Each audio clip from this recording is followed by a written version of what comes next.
And welcome. You're watching coverage of the 2008 AAA State Baseball Playoffs. Today, it's the quarterfinals in the top end of the bracket, and it's two number one seeds, Columbus and Cartersville, and this is Game 3. The winner moves on to the state's Final Four, and the loser begins summer vacation, and it is a huge matchup. This is the third time in the last 4 years Columbus and Cartersville have played a Game 3 for the rights to advance on to the Final Four. So far, 2 of those 3 have gone to Columbus. This is the third one, and Cartersville would like to make their mark. Up on the hill today as we take a look at the starting lineups, Matt Taylor gets the call on the hill.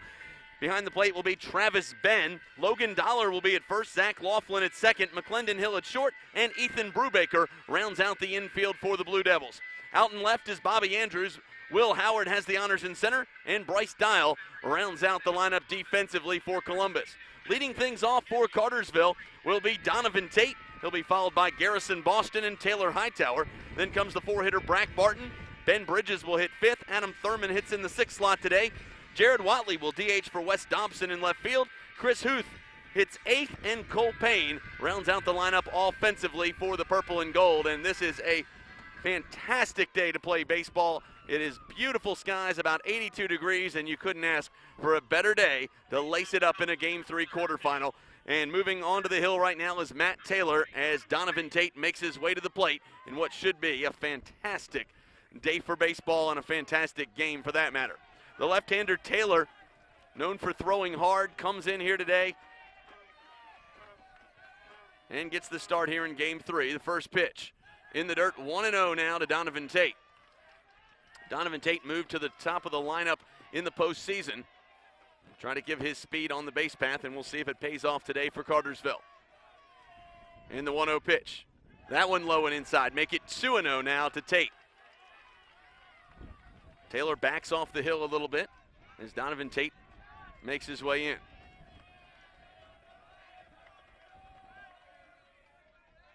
The junior steps in the box, and the pitch from Taylor. That one in there for a called strike. 2-1.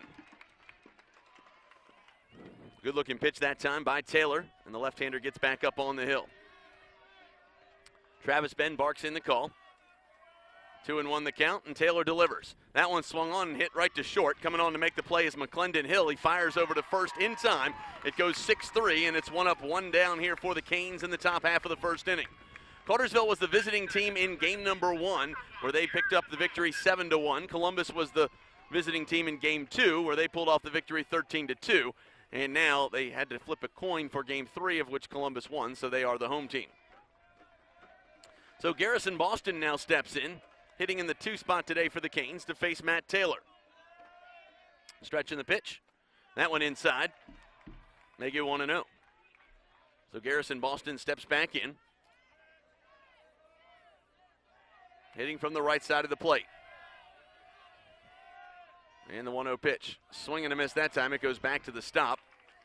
And the count evens up at 1. Matt Taylor, a 6'1", 160-pound junior, getting the call today. Has a little velocity on his fastball.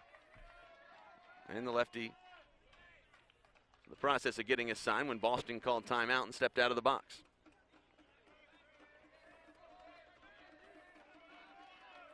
Garrison Boston steps back in. That one inside. 2-1. Boston heads back in the box, and there you get a good look at Garrison Boston hitting in the 2 spot. And the pitch. Swing and a miss that time, and it evens the count at 2. High fastball that time, got right by Garrison Boston.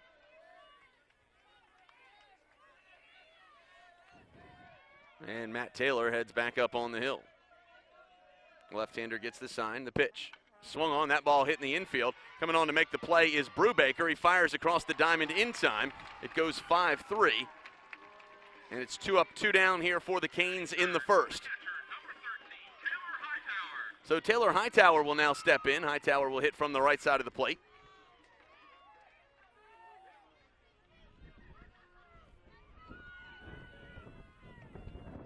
Hightower steps in. You hear that breeze blowing from the outfield, blowing in just a little bit. And again, Taylor with the wind at his back, fires one high and off the mark, 1-0. The winner of this series will face the winner of South Effingham and Oconee County. The 1-0 pitch. That one in there for a called strike, 1-1. Matt Taylor back up on the hill. And again, Hightower steps in.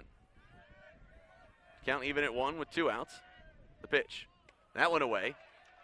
Make it 2-1 now to Hightower.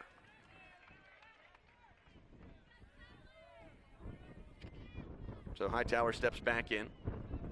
And you can hear that wind blowing. The pitch. That one in there for a called strike, evens the count at 2.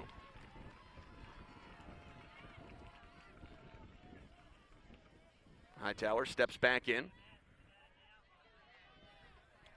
And again, Taylor on the hill, the pitch. Swing and a miss that time, and Hightower goes down on strikes, and the Hurricanes go in order here in the first. We move to the bottom half of the inning. Still no score from Randy Jordan Field. You're watching the Workhorse Productions High School Baseball Game of the Week. We'll be right back after this. And welcome back. You're watching the Workhorse Productions High School Baseball Game of the Week as we move to the bottom half of the first inning and we take a look at the starting lineups brought to you by Wynn Pontiac Buick GMC. On the hill here for the Canes is Chris Huth getting the start today, his first since the last day of the regular season. Then comes Taylor Hightower behind the plate. Brack Barton is at first. Garrison Boston is at second. Ben Bridges goes to short, and Cole Payne rounds out the infield at third. Wes Dobson is out in left field. Donovan Tate in center, and Adam Thurman has the honors in right field. We take a look now at the Columbus hitters. McClendon Hill will lead things off and play short. Will Howard in center field hits in the 2 spot. Logan Dollar at first hits third. Then comes the DH Torrey Singer hitting for the left fielder Bobby Andrews. Bryce Dial will hit 5th, Travis Ben 6th, Ethan Brubaker in the 7 hole, Matt Taylor will hit 8th, and Zach Laughlin rounds out the offense for the Blue Devils. And that's a look at the starting lineups brought to you by Wynn Pontiac Buick GMC of Cartersville. And we take a look now at the meeting on the mound as the infield will come together one last time before Cartersville takes the field defensively. So McClendon Hill makes his way to the plate. Face Chris Huth. Chris Huth worked himself into the starting rotation a year ago when he went to Parkview and shut down the Panthers. Has pitched in some very big games this year. Has been the Canes' legitimate number 2 all season.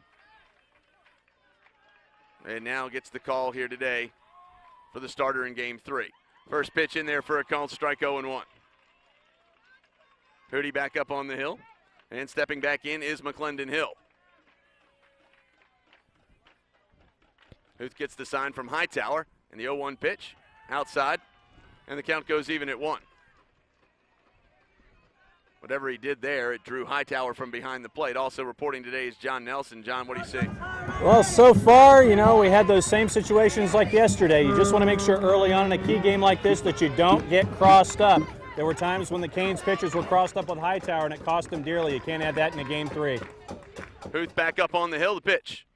That one drops in for a called strike. 0-2, or 1-2 the count. And again, Hill steps back in. Huth back up on the hill.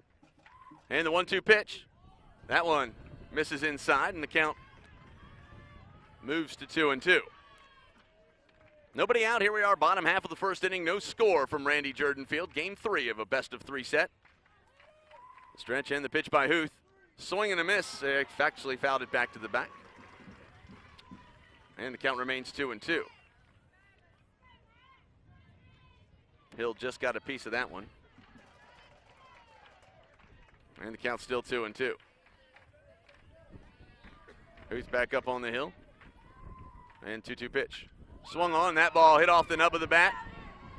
And trying to make the catch out in right field was Adam Thurman, and he can't hang on to it. Loses it in the wind along the windscreen. And it'll be a leadoff double for McClendon Hill. So Will Howard now steps in. Howard, probably the best hitter in this Blue Devil lineup.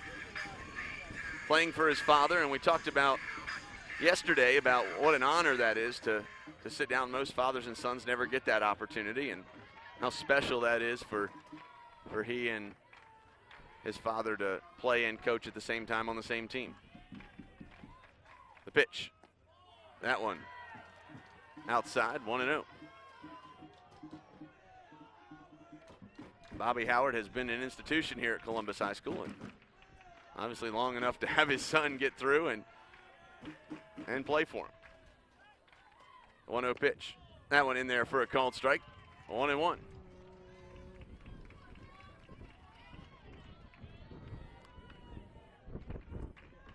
Will Howard steps back in. The count even at 1. Nobody out here in the bottom half of the first inning. Huth back up on the hill. Gets the sign from Hightower. Infield moving around, 1-1 pitch. That one fouled down. And 1-2 now, the count to Will Howard.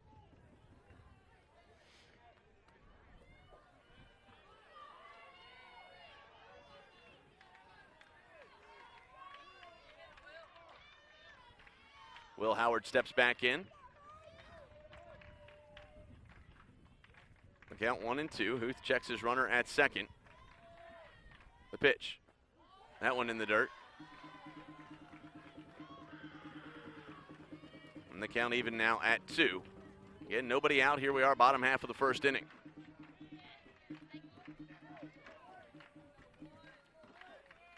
Will Howard steps back in. The count even at 2 as Huth goes back up on the hill.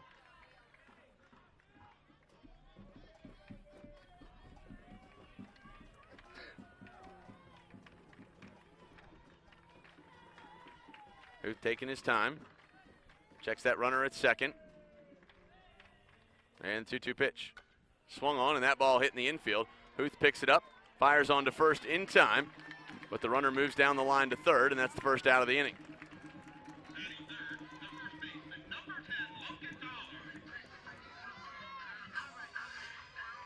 So the third baseman Dollar now, or the first baseman Dollar now steps in to hit in the 3 spot. The PA system playing his music as he steps into the box. The Dollar steps in. Hill moves off the bag at third. Pitch. Swing and a miss that time. 0-1. Good looking breaking pitch by Huth. Got Dollar way out front.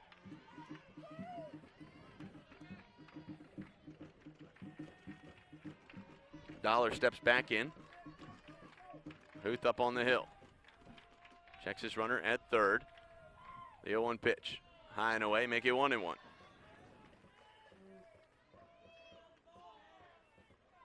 Huth steps back up on the mound. Dollar steps back in. Pitch. Swung on, and that ball hit down the line at third. And it'll be an infield single, a fielder's choice by Cole Payne. And Dollar is aboard. And Cole Payne lets him go, and I guess it wasn't a fielder's choice. I guess you got to say that's E6, correct, John? Well, I don't know. That's one of those official scores because you're sitting there and you're trying to hold the runner at third to make sure that the run doesn't score. So is it defensive indifference to give a base hit or defensive indifference to E5, you know? The pitch.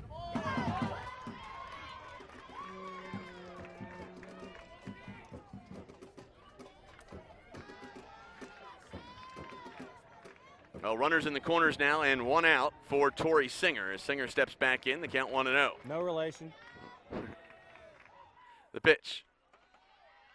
That one off the mark. 2-0. Huth struggling a bit early here. Not really. I mean, he just hasn't gotten the help he's needed from behind, really, because the pitch. That one in the dirt. 3-0.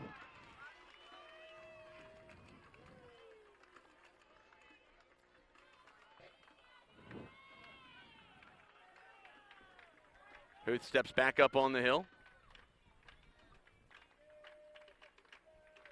3-0 pitch. That one in there for a called strike. 3-1.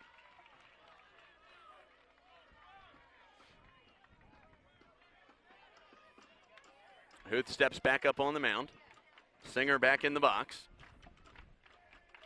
And the 3-1 pitch. That one fouled down. Full count.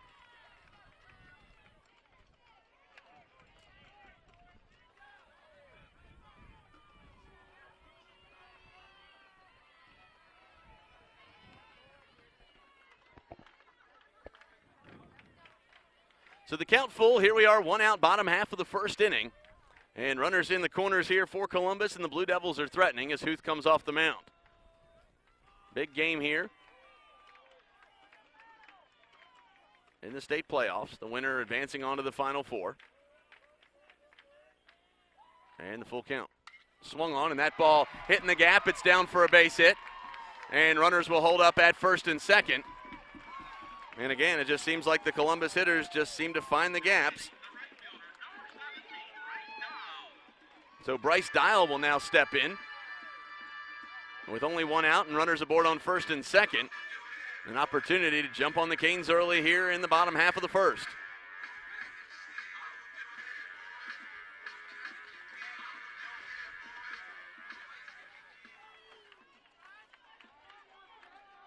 Dial will step in to hit from the right side of the plate. Huth back up on the hill. Checks his runner at second. The pitch. Swung on. That ball hit to third. Payne fields it. Throws on to second. Now across the diamond. Not in time. And a run will come home on the air.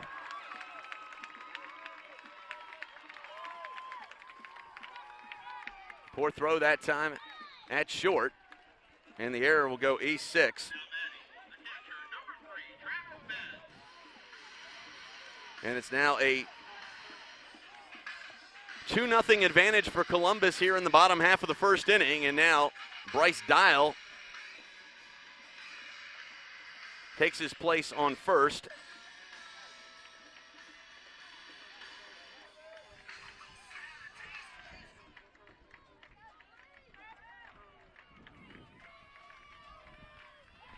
The pitch. Swing and a miss that time, 0-1. Stepping in the plate now is Travis Ben.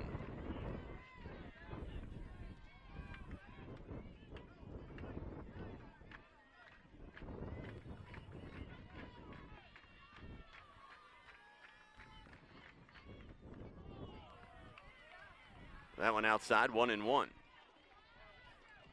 So Travis Ben steps back in to hit from the right side of the box. The count even at 1. Here we are, 2 down. Bottom half of the first inning.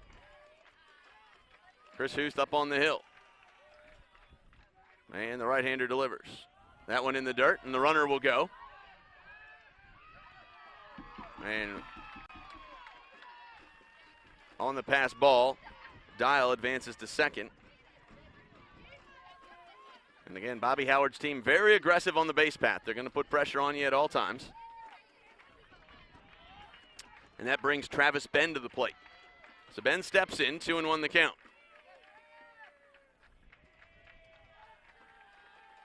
Huth up on the mound. The pitch.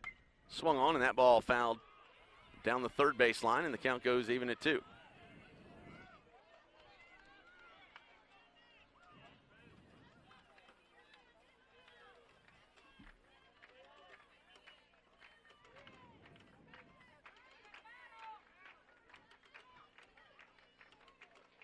So Travis Ben now steps back in.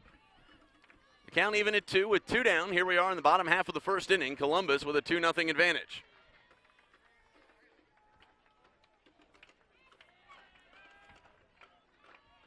Ben taking himself out of the box, now steps back in. And the 2-2 pitch. That one in there for called strike 3. Gets him looking, and that'll do it. But Columbus gets it done off 3 hits, 1 error. They score 2 and leave 1. We move to the top half of the second. It's now Columbus 2, Cartersville nothing. We'll be right back after this. And welcome back. You're watching the Workhorse Productions High School Baseball Game of the Week as we now move to the top half of the second inning, and the Hurricanes will bring 4, 5, and 6 to the plate as Brack Barton, Ben Bridges, and Adam Thurman will step in. Brack Barton, the hero of Game 1. Bases loaded home run. He sent one deep over the center field fence. His first slam of the year, and the Hurricanes went up 7-2 in that game, held on for a 7-3 victory off his bat. Canes rallied for 7 runs. They were down 2-0 coming into the 5th inning and rallied for 7.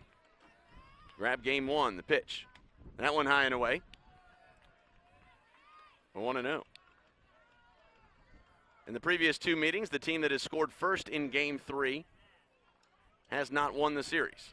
The 1-0 pitch. Swing and a miss right there. A 1-1. In 05, the Hurricanes grabbed a 3-0 advantage before losing the game, and then in 06, the Canes grabbed a lead as well and relinquished it late in the game.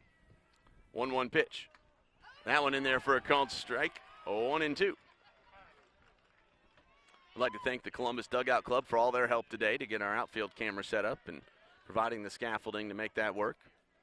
There you get a good look at the outfield cam brought to you by the Columbus Dugout Club. That one in there for called strike 3, and he gets him looking. So Brack Barton goes down on strikes, and that brings Ben Bridges to the plate.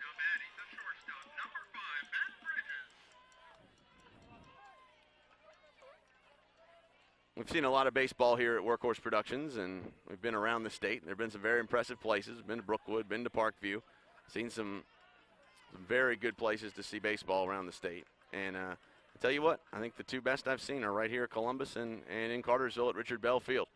The pitch, and that one outside, 1-0. And Bridges steps back in. So it says a lot for both of these programs. Matt Taylor back up on the hill, and the left-hander delivers, and that one just a little shot into center field, and Ben Bridges is aboard, and the Hurricanes have a base runner. So a 1-out single for Ben Bridges, and now Adam Thurman steps in. Thurman hit a 2-run shot over the Aflac building here at Randy Jordan Field yesterday in game 2, accounting for all of the Hurricanes' runs in that game. Now he steps in to face the lefty Matt Taylor. Thurman steps in, and they throw on back to the bag at first where the runner is safe. Ben Bridges, the pitcher of record in game 1, got the win in that game. Who knows if we'll see him today at any time. That pitch, a swing and a miss. 0-1. Adam Thurman looks down the third base line, gets the sign from head coach Stuart Chester, and now steps back in. Jared Watley moves to the on-deck circle. And they throw on back to the bag at first, and the runner safe again.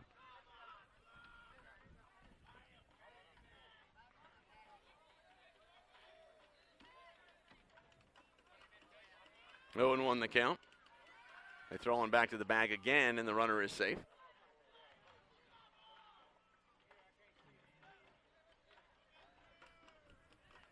Oh, and 1 the count. And Adam Thurman steps back in. The 0-1 pitch. That one outside. Make it 1-1 now to Thurman. And Matt Taylor heads back up on the hill. Taylor was able to retire the Hurricanes in order in the first. We'll see if a base runner changes that at all here with the count even at 1 and only 1 out. Thurman steps back in. And time called as the pitcher was winding up. Adam Thurman stepping back in the box. The 1-1 pitch. That one outside. Make it 2-1 now to Thurman. And if Thurman gets on, Jared Watley in the on-deck circle. And you can hear that wind blowing. But blowing in shouldn't affect much of the hitting today. They throw again back to the bag at first, and the runner safe. That time a little closer. Ben Bridges had to dive back to the bag to get in.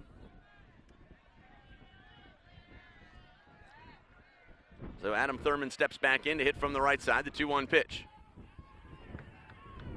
And we got a balk call, so that puts a runner in scoring position.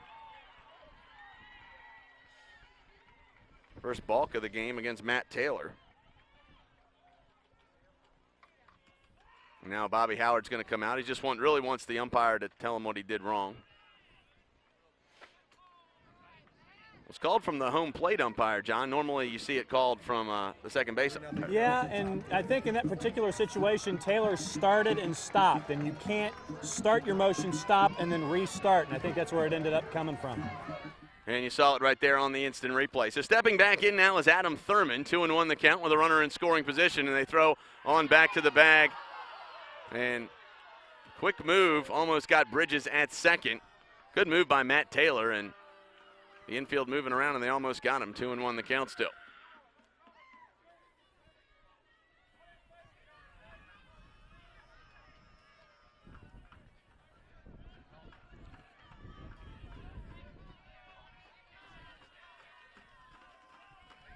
And the 2-1 pitch.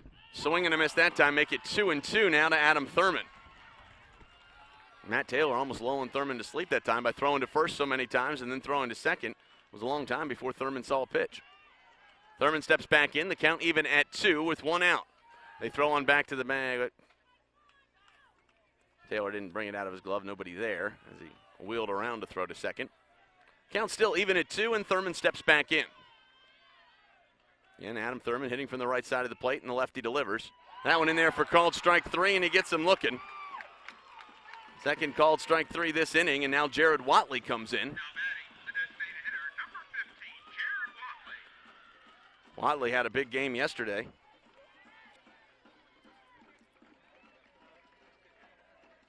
Game 2, he was 1 for 2, and in Game 3, he went 3 for 3, so 4 for 5 on the day against this Columbus pitching yesterday. Now hits with a runner in scoring position. That one high and inside, 1-0. He gets aboard. Chris Huth would be due up next. And Watley steps back in. 1-0 the count. Taylor back up on the hill. Left-hander checks his runner. And the pitch. Swung on and fouled back to the stop, 1-1. Watley looks down the third base line, now steps back in. Count even at 1 here at Randy Jordan Field. 2-0 your score. Columbus on top of this one. Time is called by the hitter. And Watley steps out of the box.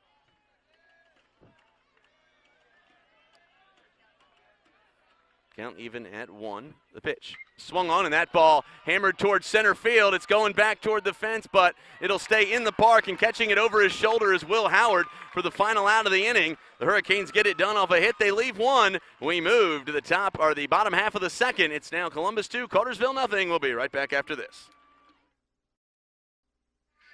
And welcome back. You're watching the Workhorse Productions High School Baseball Game of the Week as we now move to the bottom half of the second inning. Leading things off will be 7, 8, and 9 as Brubaker, Taylor, and Laughlin will come to the plate. Bobby Howard comes out of the dugout to the third baseline. And Chris Huth heads back up on the hill. The pitch. That one drops a little bit low and away, 1-0.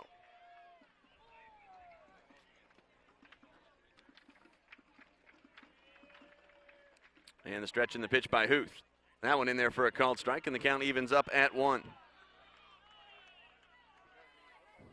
Columbus with a very animated student section today, coming in with the drum set. That's what you hear, that the beating in the background. I guess the beat you hear is attributed to that. 1-1 pitch, and that one hit right to short. Bridges fields it, throws on to first in time. It goes 6-3, and it's 1 up, 1 down for Brubaker. So that brings Matt Taylor to the plate. Taylor steps in with an opportunity to help his own cause with his team up 2-0.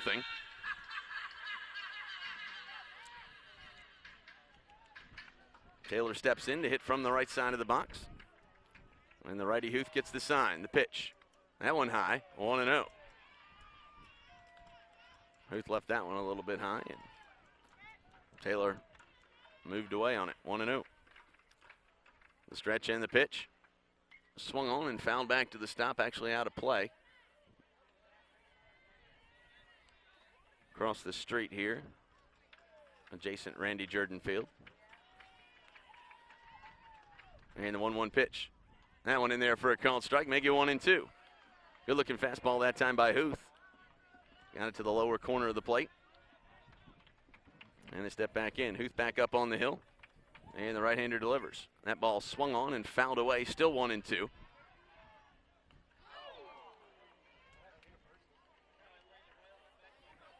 And Huth steps back in.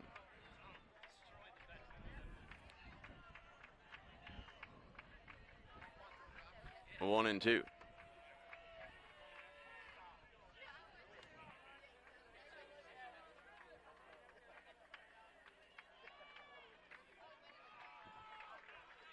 And the 1-2 pitch by Huth. That one high and away, make it 2-2. Wow, a window broke out in the parking lot adjacent, or actually in a house. Somebody lives there. It's in their driveway. 2-2 pitch. Swung on, and that ball fouled away, and that ball coming right back toward the blue car again, over down the right side of that street. And it's hard to see from our TV cameras, but for everyone not here at the stadium, there's a residential neighborhood just across the street from the stadium, and they must have broken windows all the time. 2-2 pitch. That one misses low and away, and the count runs full now for Matt Taylor. In 14 years of covering high school baseball, I've never seen a more exciting moment for the fans than when a ball is going to hit a car. 3-2 pitch, and that one hit down the line. Cole Payne fields it, fires across the diamond in time. It goes 5-3, and it's 2 up, 2 down. All the exciting stuff that happens on the field, and I swear everybody is always looking for the broken window to happen anywhere near one of the fields. 2 down here, and the 9-hitter Laughlin steps in. So Zach Laughlin will hit from the right side of the plate with 2 outs. The pitch. That one in there for a called strike, 0-1. Chris Huth back up on the hill. Huth gets his sign from Hightower.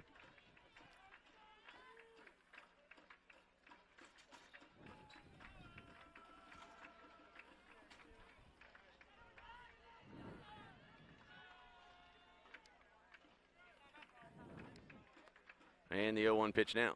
Swing and a miss that time. Got it mixed up a little bit. 0-2. So Laughlin steps back in. The count 0-2. Here we are, 2 down. Bottom of the second. The pitch. That one just outside. 1-2 now.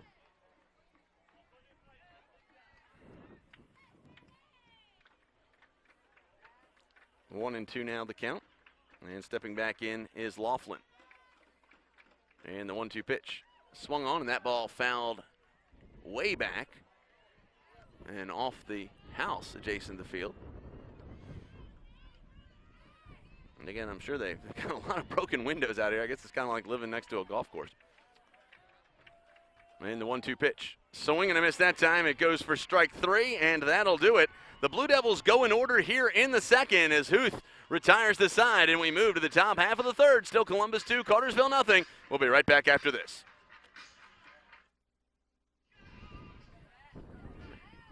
And welcome back. You're watching the Workhorse Productions High School Baseball Game of the Week, and you take a look at that broken window across the field, and that was what we were talking about earlier.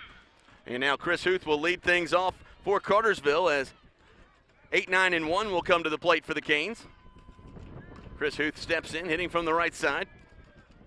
Still against Matt Taylor.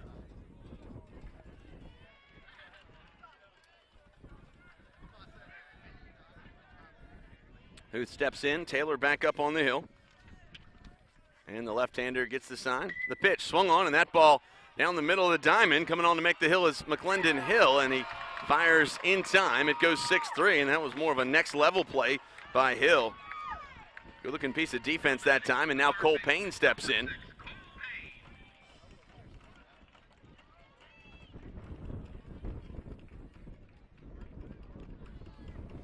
So Cole Payne now digs in.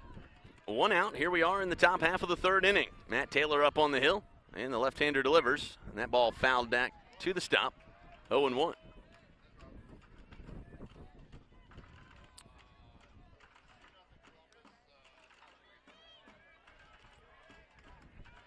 So Payne now steps back in. 0-1 the count with 1 down. Here we are in the top of the third. The 0-1 pitch swung on, and that ball fouled down the first base line and into traffic. 0-2. Hear that wind just whistling through here. And now Payne steps back in. The 0-2 pitch. That one high and away. 1-2. One of the things that Payne can really do here, and any hitter on either side, is just continue to be aggressive at the plate, because you know, these pitchers, as soon as they get tired, this game's going to open up a little bit. 1-2 pitch. That one fouled away, and that's what I'm talking about right there. Nice job by Cole Payne to protect the plate with 2 strikes, and he just fouls that one off, and that just is one more pitch in the day that Taylor has to throw in this heat. Probably not a factor now, probably won't be a factor for the next 2 or 3 innings, but around the 5th, it'll start to get interesting. That ball fouled back to the stop, still 1-2. Good job of Cole Payne to sit up there and hack. And John, even if nothing happens with this at bat, you got to like the effort here, and of course it puts more pressure and causes Taylor to throw more pitches. Right, and you talk about that specifically on a day like this, and fatigue could come a factor for someone like Taylor. Got a scoring update for you, upper left bracket, Carrollton leading Shaw, 3-0. Swing and a miss that time, and he goes down on strikes for the second out of the inning. And John, that's a very interesting score because Carrollton trailed in game 2. It looked like Shaw had the game in hand, and then Lightning came with only 2 outs and 2 strikes on the batter, and they didn't get a complete game in, and unfortunately for Shaw, they have to play that one from the start today. Right, and there was talk that the lead umpire was going to try to consult with the powers that are at the GHSA to get that game to go from a suspended point, but as you and I both know, you go to the white book, it's spelled out in black and white, you can't do it. That one in there for a called strike, 0-1, and as you know, the white book law with the GHSA, so no way that was going to change. So Donovan Tate steps back in, the 0-1 pitch. That one in the dirt. Make it 1-1 now to Tate. Tate gets aboard. Garrison Boston would be due up next. Boston moving to the on-deck circle, and Tate getting the sign and stepping back in.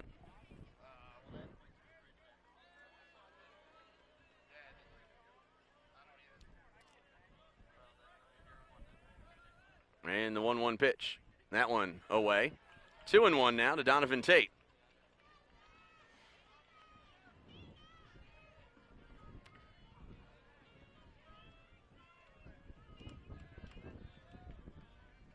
So Tate steps back in the box. 2-1 the count. Here we are, 2 down.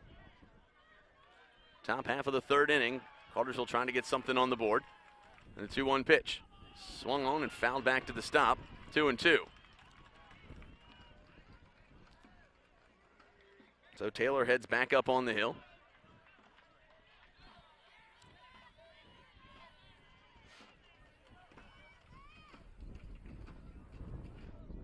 And you hear that wind blowing as you take a look at the outfield cam and look at the faithful here on hand to see this game. Time is called by Donovan Tate, and Taylor heads back up on the hill. Tate steps back in, the count even at 2. And the left-hander gets the sign. The pitch. That one in the dirt. Make it full now to Donovan Tate. Again, if Tate gets aboard, Garrison Boston would be due up next. Boston struggled a little bit yesterday at the plate. So did the top half of the lineup for the Canes. They'll need to perform today. Payoff pitch. That one misses inside, and Tate is walked. So Donovan moves on to first. And that brings Garrison Boston to the plate. Donovan Tate was caught stealing yesterday. It's Travis Ben. I heard in the pregame they were worried about him on a pickoff move, but boy, he showed it yesterday. He played very well in game 1. They throw him back to the bag right here. And you may see a lot of this cat and mouse right here between the pitcher and the first baseman, just throwing back, just trying to keep that runner honest at first. Bobby Howard is a master of small ball and infield maneuvers, and you can see how well his team is coached. There he goes, swung on, and that ball hit deep to center field, and it's going to go back toward the fence, and it's going to drop against the wall. They're going to go ahead and wave Tate all the way from first, and it'll be an RBI double, and the Hurricanes are on the scoreboard. So Garrison Boston puts the Canes in the book. It's now a 2-1 game, and that brings Taylor Hightower to the plate. So Hightower will step in with a runner in scoring position, and a big at bat right there for Garrison Boston, and that's what the Canes were missing yesterday in the top of the lineup. And you see the speed on the base path of Donovan Tate. That's why he's one of the country's most sought-after safeties on the football field, and could be one of the most sought-after players in the 2009 draft.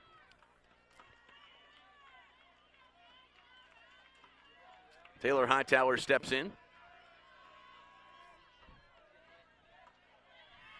Two down and a runner in scoring position, and an opportunity for the Canes to tie this one up, and they throw on back to the bag at second, where the runner is safe.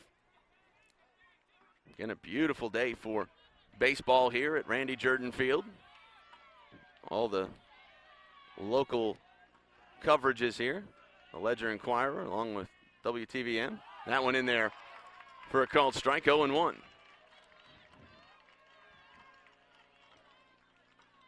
So Taylor Hightower now steps back in, 0-1 the count.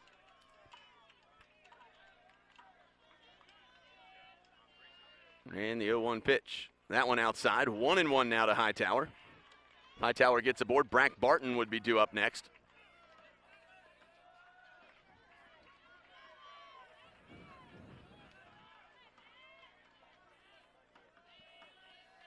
Infield moving around again. Taylor delivers, a swing and a miss that time. 1-2 now to Taylor Hightower. So Hightower steps out of the box and now back in. 1-2 the count. Hightower steps back in the box. The 1-2 pitch, that one outside. Make it 2-2 now to Hightower. And again, regardless of the outcome here again, John, you see a lot of pitches being thrown. Right, and that's, once again, you're working the count, and at the same time, the batters, and you can take it back to the Cole Paint at bat a while ago, everybody else in the dugout who's going to be grabbing a bat is going to see how Taylor works, and there's your example right there. A 2-2 shot right to left field. They're going to send Boston, and we could have a play at the plate. Not in time. It'll be an RBI single for Taylor Hightower, and the Hurricanes have tied it at 2. So a nice piece of hitting that time by Taylor Hightower. Brings the tying run to the plate, and the Hurricanes have notched some runs on the board as well. We're deadlocked at 2 now for Brack Barton and a runner on first. So one time through the lineup, and the Hurricanes are now finding a little success against the lefty Matt Taylor. John Nelson is joining me today as doing double duty, running the home plate camera and giving us a couple reports from the stands. Obviously, the fans kind of loud behind you, John, and pretty good faithful on hand, huh? Yeah, and I've never found a more economic use of one of those pickle jars or paint cans or koozies or anything like that they're turning into a loud instrument. And believe me, I've got things in both ears and I can still hear it. That one a called strike right there to Brack Barton. The Columbus faithful beating in unison. There actually are some real drums out on the street corner. And then, of course, the fans in the stands with the drums. And the 0-1 pitch. That one in the dirt. 1-1. So, again, Matt Taylor being forced to throw a lot of pitches this inning. And, of course, that changes the dimension of the game as we move further along in this one. So Brack Barton steps back in. The count even at 1. And Taylor back to the bag at first where the runner is safe. Hurricanes have a courtesy runner in the game. Zach Richards is running for Taylor Hightower. Again, anytime in high school baseball when your pitcher or catcher get on base, you can bring in a courtesy runner. The pitch swung on and that ball fouled out of play, 1-2. Courtesy runner can be anyone not in the starting lineup. They can come in and run for the pitcher or catcher, and it doesn't count as an official substitution. It is just a courtesy and doesn't really change the game, just helps speed things along. That's another thing I've never understood, John. If I was a high school baseball coach, I would go recruit the fastest kid I could on the track team and figure out how to teach him how to run. Yeah, and, you know, this is where the baseball coach gets to be best friends with the football coach. 1-2, and they go back to the bag at first. And Brack Barton steps back in. Barton with the big stick yesterday. We talked about it earlier. The grand slam over the center field fence was the difference in this game. And again, the 1-2, they go back to the bag at first. As a former pitcher, John, how does that affect you? I know how pitches do, but how does it affect you going back to the first base bag so many times? Well, it depends on how well focused you are in the here and now. If you're focused on the runner, obviously you're going to be doing things like that and putting the ball in play as opposed to making sure that you can retire a batter. The 1-2, and they get him on the 6-3 on the other end, and that'll do it. But the Hurricanes get it done. Off a walk, 2 hits, they score 2 and leave 1. We move to the bottom half of the third. We're all tied up at 2 at Randy Jordan Field. You're watching the Workhorse Productions High School Baseball Game of the Week. We'll be right back after this. And welcome back. You're watching the Workhorse Productions High School Baseball Game of the Week as we now move to the bottom half of the third inning. And due up for the Blue Devils will be the top of the order as McClendon Hill, Will Howard, and Logan Dollar will come to the plate. So a big inning coming up here. Cartersville with a little two-out rally in the top of the third tied this game. And now McClendon Hill steps in. Hill 1 for 1 today. Doubled in his first at bat. Pitch. That one misses inside, 1-0. So Huth gingerly tosses that one in there and misses inside, 1-0 the count. The pitch. That one in there for a called strike, 1-1. Chris Huth heads back up on the hill. The right-hander again gets his sign. The pitch. That one drops in for a called strike. Oh. Huth steps back up on the hill. Hill back in the box. The pitch swung on, and that ball hit to short. Coming on to make the play is Bridges. He fires across the diamond in time. It goes 6-3, and the Hurricanes flip it around the diamond. So Will Howard will now step in. Again, Will Howard, big day yesterday, hitting the ball very well.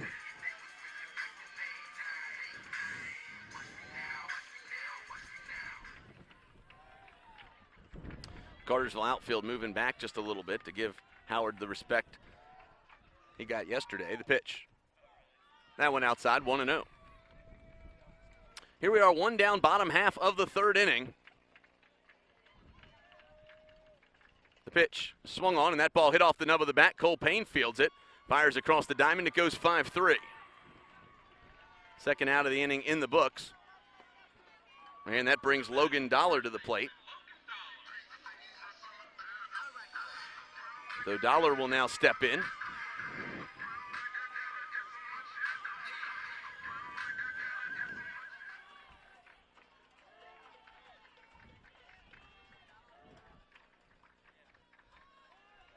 The stretch and the pitch.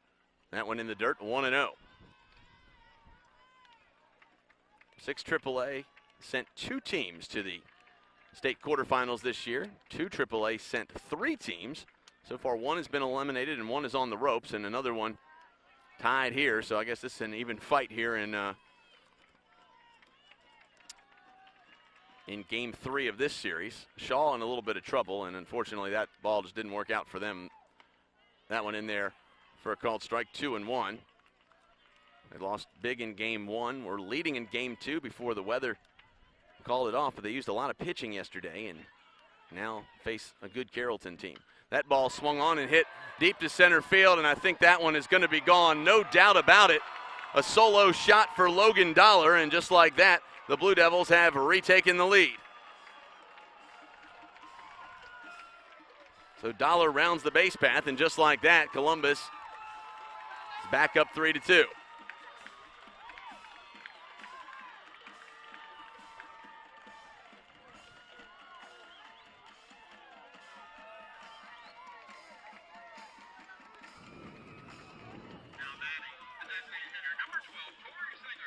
So Torrey Singer now steps in.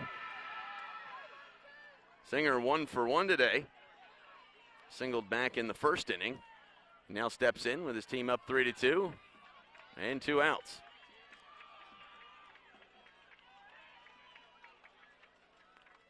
And the pitch. That one misses low and away. 1-0.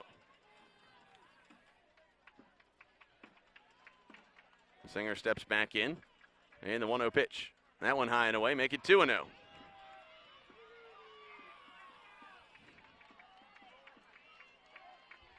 Singer steps back in. And the 2-0 pitch.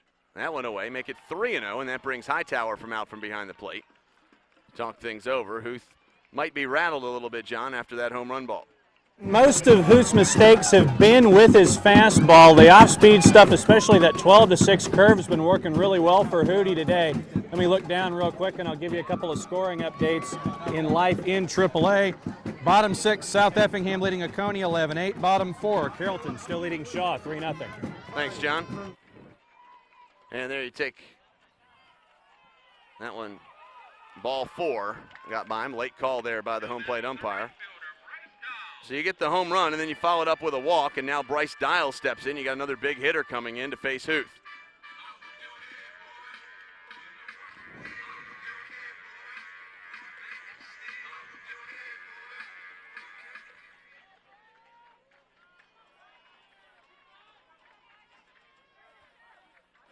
Huth back up on the hill.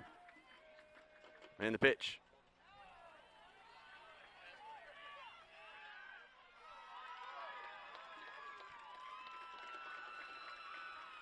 And the runner goes on the pass ball, so now a runner in scoring position for Dial, and an opportunity for Columbus to open up their lead here with 2 outs. I want to know the count. Huth back up on the hill. Again, gets the sign from Hightower. Checks his runner at second. The 1-0 pitch. That one misses low. Make it 2-0.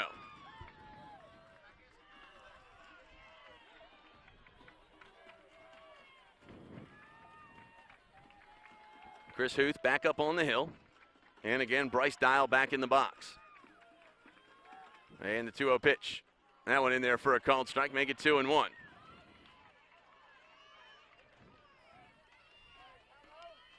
So Dial steps back in. 2-1 the count. Huth takes that look at second. And now delivers. Swing and a miss that time. Make it 2-2. Got him with the high fastball. Count even at 2 now with 2 down.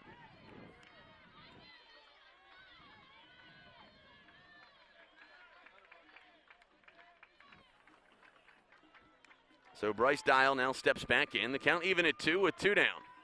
Huth checks the runner at second. The pitch swung on, and that ball hit off the nub of the bat. Coming on to make the play is Bridges. He fires across the diamond in time. It goes 6-3, and that'll do it. But the Blue Devils do get it done off a hit, a walk. They leave 1 and score 1. We move to the top half of the 4th. It's now Columbus 3, Cartersville 2. We'll be right back after this. And welcome back. You're watching the Workhorse Productions High School Baseball Game of the Week. We move to the top half of the 4th inning, and Ben Bridges will lead things off for the Canes, followed by Adam Thurman and Jared Watley as 5, 6, and 7 will come to the plate. Bridges steps in. He's 1 for 1 today, singled back in his first at bat back in the 2nd inning. And Matt Taylor stepping off the hill.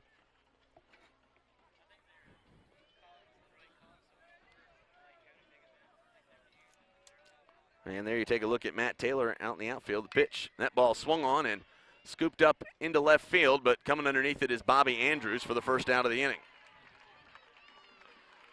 So that brings Adam Thurman in. Thurman had a rough day yesterday on the hill, taking the loss in game 2 for the Canes, and now has an opportunity to get him back on the board here.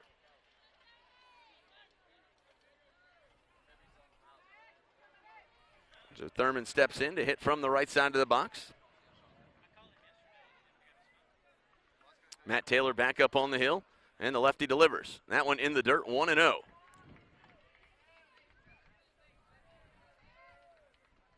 So Taylor heads back up on the hill.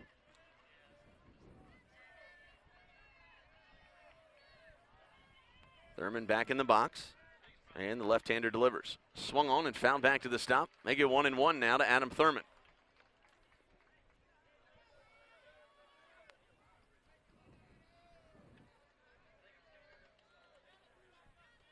Again, Taylor back up on the hill. The left-hander gets his sign. The pitch swung on, and that ball fouled out of play. 1-2 now. And the 5th pitch of the inning coming up. Matt Taylor back up on the hill. He gets his sign from Travis Ben. And now Thurman digs in. The 1-2 swung on, and that ball fouled up into the Hurricane dugout. It'll go foul, and it'll remain 1-2.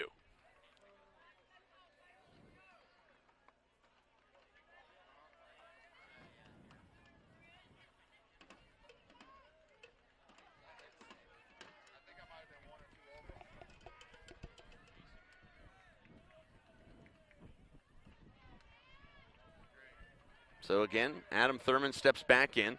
Taylor on the hill, the pitch. Swung on, and that ball found down the third base line. And Adam Thurman hangs tough in there. Jared Watley moving to the on-deck circle.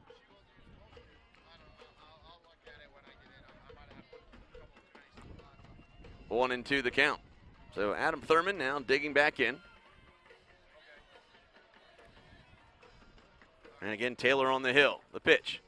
That one misses away. Make it 2-2 now to Adam Thurman. Good at bat here for Thurman, making Taylor work at him. Ben Bridges hit the first pitch deep, so it only took one pitch to get that out, but now Thurman making up for it here. Going 7 pitches deep. And a swing and a miss there, and he goes down on strikes for the second out of the inning. So that brings Jared Watley to the plate. Watley will step in the DH role here for Wes Dobson. 0 for 1 here in game 2. Matt Taylor getting some instruction from Ethan Brubaker, the third baseman, who comes over to talk to him. And here we are again. Top half of the 4th inning. 3-2 your score. Columbus on top of this one. Still anybody's game and a lot of baseball to be played. 2 outs and the pitch to Watley. A swing and a miss that time, 0-1. Watley came around slow on that one, and Taylor threw it right by him. And again, Watley digs in. The 0-1. That one way behind him. Almost hit Watley. And the count goes 1-1. Matt Taylor back up on the hill. Watley steps back in. Chris Huth due up next for the Canes, if Watley can get aboard. And the 1-1. Way inside, make it 2-1 now to Watley.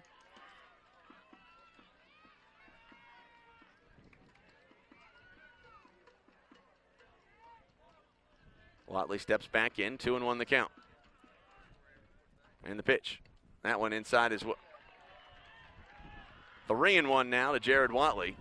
Watley with a big day yesterday, 4 for 5 on the afternoon. 3 for 3 in game 1, 1 for 2 in game 2. And he digs back in. The count 3-1 now, and the lefty Taylor delivers, and that one way inside. And Watley is aboard, and that brings Chris Huth to the plate. So Huth with an opportunity to help his own cause here in the top half of the 4th inning.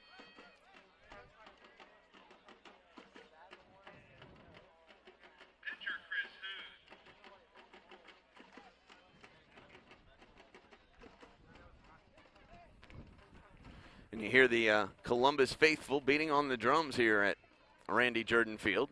And now Matt Taylor will work with a runner on base. 2 outs here in the top half of the 4th inning. And Chris Huth steps in. A runner on first, and Taylor delivers. Swung on, and that ball hammered toward left field. It's going back to the fence, and that ball is gone off the schoolhouse here at Randy Jordan Field. A 2-run shot for Chris Huth, and he ditched up a big one there over the left field fence, and the Hurricanes have their first lead of the afternoon. It's now 4-3 here in the top half of the 4th inning. And the purple and gold will celebrate at home plate, and the Hurricanes have grabbed a big piece right there. A 2 RBI shot, and now the 9-hitter Cole Payne will step in. So a 2-run shot by Chris Huth, and the senior competitor makes it happen again. And I tell you what, Chris Huth just continues to amaze me. Cole Payne now steps in. 0 for 1 here in game 3, the pitch. That one in there for a called strike, 0-1. Cartersville with their first lead since game 1. And the pitch. That one in the dirt. Make it 1-0 now to Cole Payne. Cole Payne can get aboard. The Canes will be back to the top of the order, and Donovan Tate will have an opportunity.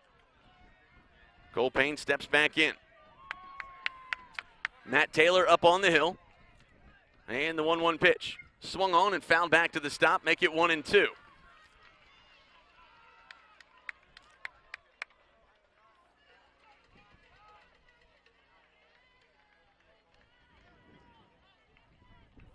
So Cole Payne digs back in. Matt Taylor goes back up on the hill. Or back in the box, rather. And Taylor back up on the hill. And the 1-2 pitch. And he throws that one way off the mark. And the count goes even at 2.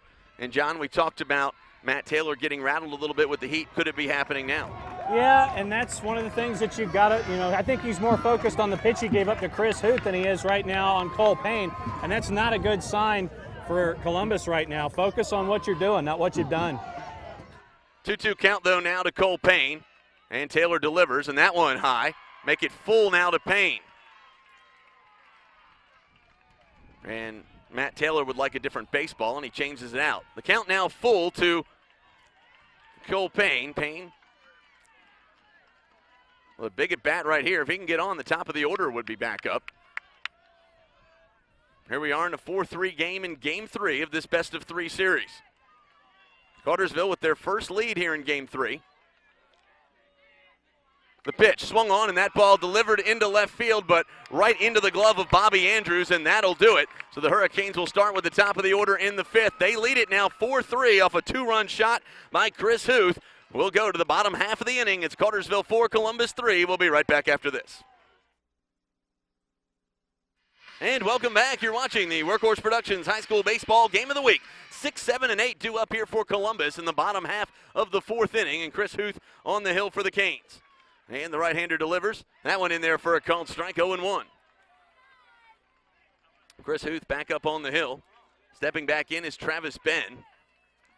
Ben steps in to hit from the right side of the plate. And the 0-1 pitch swung on, and that ball ripped down the third base line, but foul, 0-2 the count. So ahead 0-2 in the count. We'll see what Huth tries to do with him here. Hightower back up on the hill. The count 0-2. If you're just joining us, Canes with a 4-3 advantage off a 2-run home run, and that one fouled back to the stop. Still 0-2.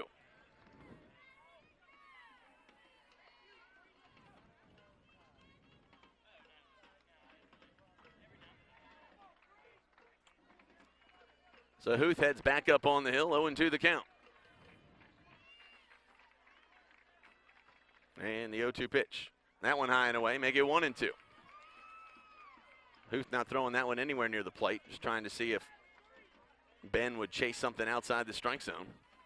Travis Ben steps back in. Ben hitting from the right side of the box, 1-2 the count. And the 1-2. That one just off the mark, make it 2-2.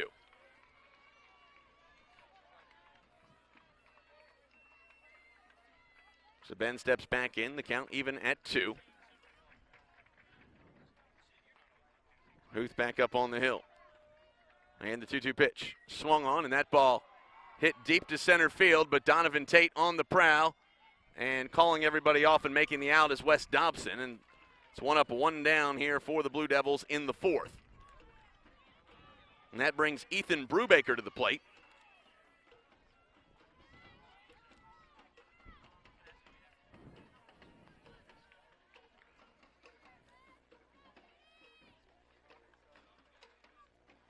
Now Brubaker comes out of the dugout.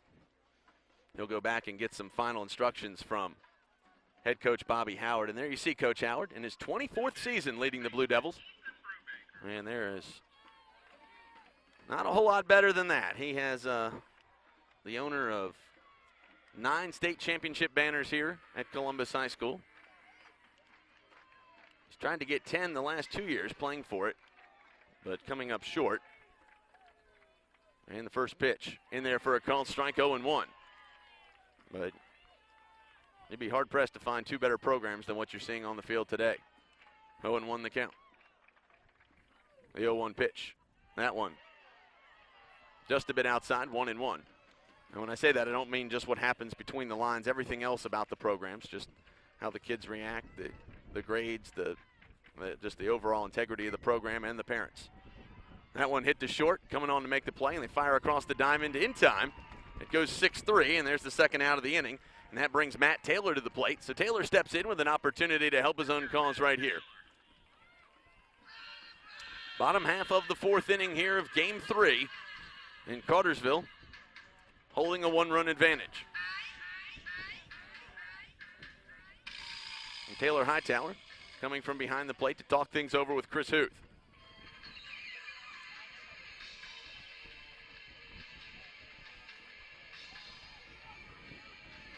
So Taylor steps in. Huth back up on the hill. The right-hander gets the sign. First pitch. Comes around on the bunt. 0-1. So Matt Taylor steps back in. 0-1 the count. And the 0-1 pitch. That one in the dirt. Make it 1-1.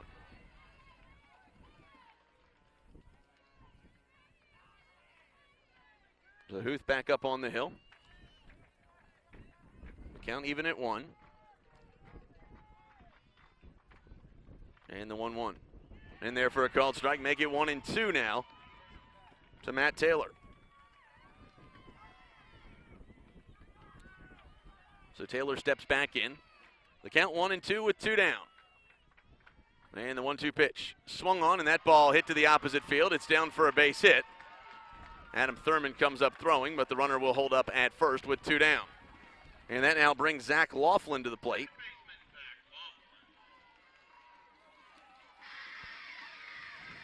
Tough at bat there for Chris Huth. Got way ahead in the count and then allowed the hit.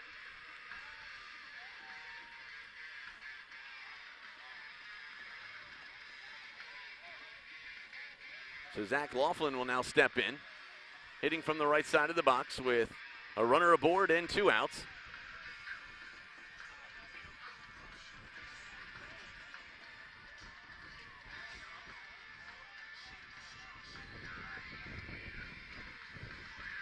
And got a little bit of a holdup there at first base. The little equipment issue with,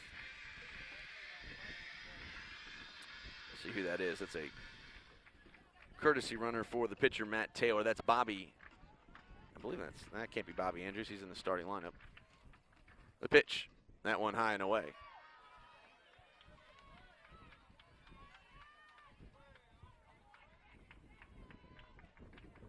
It is Bobby Andrews running out there.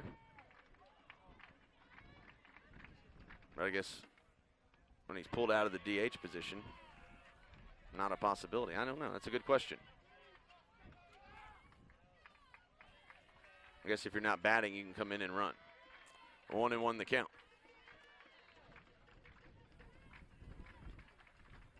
And the pitch. That one misses outside.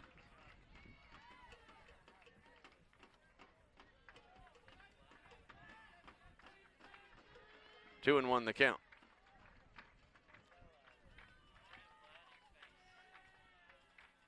And the runner goes. That one outside. They throw one down the line at second, and the ball gets away. And Andrews will head all the way to third, and now the tying run just 90 feet away with 2 outs. So the error brings him around.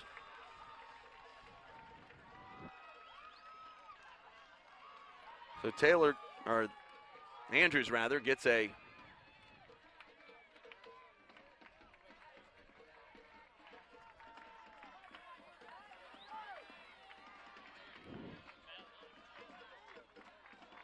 stolen base, and then he advances to third on the throwing error, which goes E2. So 3-1 the count now to Zach Laughlin, and big at bat here for Chris Huth. He needs to battle back. 3-1 the count. Checking the runner at third. And the pitch. That one in there for a called strike, and the count runs full.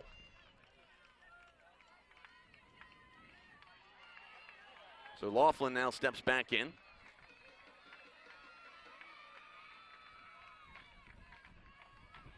Huth checks the runner. And the payoff pitch. Swung on, and that ball lifted into left field, and we're tied at 4 as the tying run comes home, and Laughlin with an RBI single.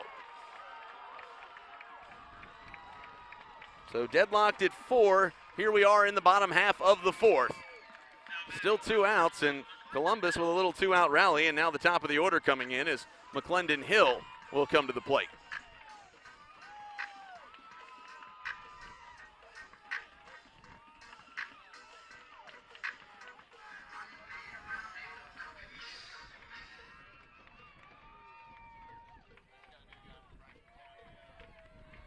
So 2 outs, a runner on board, and that one in there for a called strike, 0-1. So McClendon Hill will step back in. Here we are tied at 4 here in the bottom half of the 4th inning of Game 3 of a best-of-3 series. That ball fouled back to the stop, make it 0-2.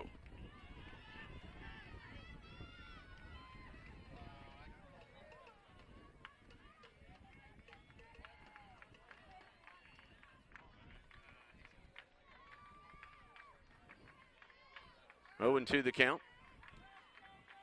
And the pitch. That one way inside, and he hits him.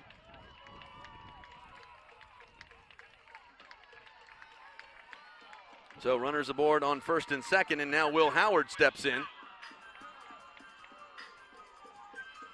So a tough pitch for Chris Huth as he misses that time, and Will Howard now steps in with 2 aboard.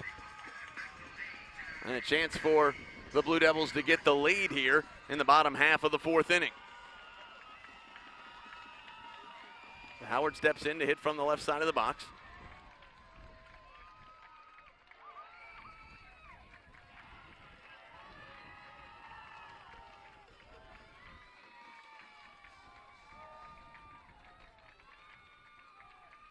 And the pitch.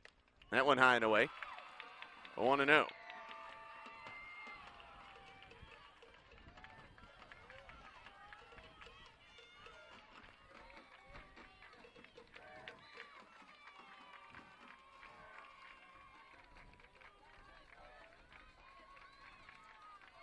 And the 1-0 pitch. That one, did he come around? He did not. 2-0. So Will Howard now steps back in. The count 2-0.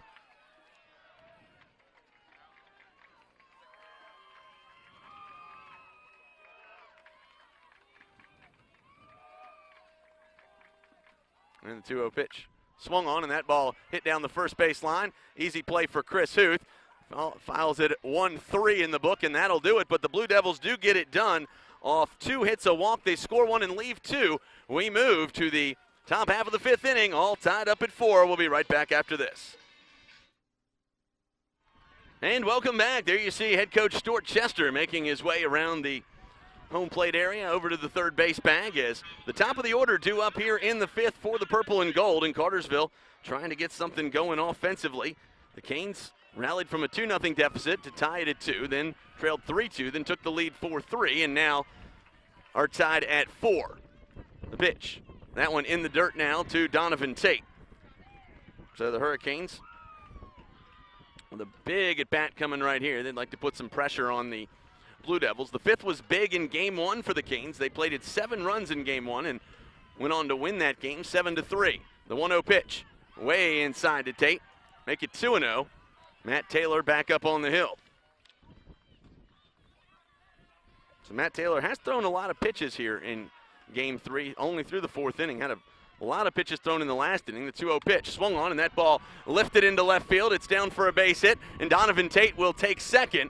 The Blue Devils will throw it in quickly, and we could have a play. He's safe. He slides in underneath the tag, and a huge play right there, and a huge call for Cartersville. That very close at the second base bag. Take a look at it on the replay and see how close it really was. You see that ball coming in there, and Tate coming in, and looks like he did come underneath the tag a little bit. Very, very close play, and the Hurricanes now have a runner in scoring position. I just have a scoring update now. Carrollton leads Shaw in the 6th inning of Game 2 of that series, and that's big because if Carrollton wins today, they will sweep that one and move on to the state's Final Four for the 2nd year in a row. Donovan Tate at second represents the go-ahead run with nobody out here in the top half of the 5th inning, and Garrison Boston coming to the plate.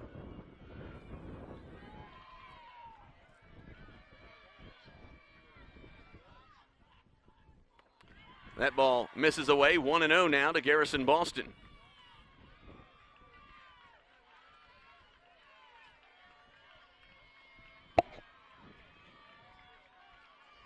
So Boston steps back in. And the pitch by Taylor misses away, make it 2-0 now to Boston. So Boston steps back in. Taylor Hightower rather, coming to the plate. Matt Hightower having a good season for Western Kentucky this year. Started his college career at Florida and then moved on to Western Kentucky, where he has been a weekly starter for the Hilltoppers. And the 2-0 pitch. That one low to Garrison Boston, 3-0, and now Boston will have to wait on a good pitch right here with Hightower in the on-deck circle. So Boston steps back in, hitting from the right side of the plate. Wind blowing in, 3-0 pitch. That one in there for a call strike, 3-1.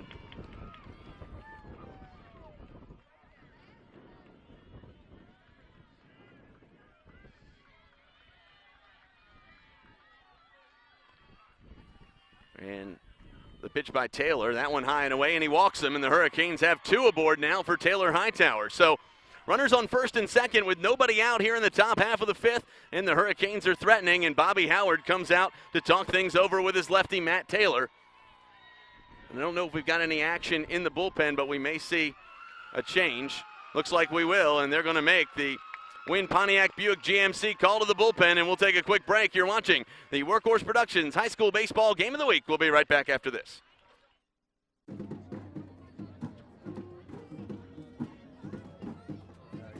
you don't sit down on the hotness.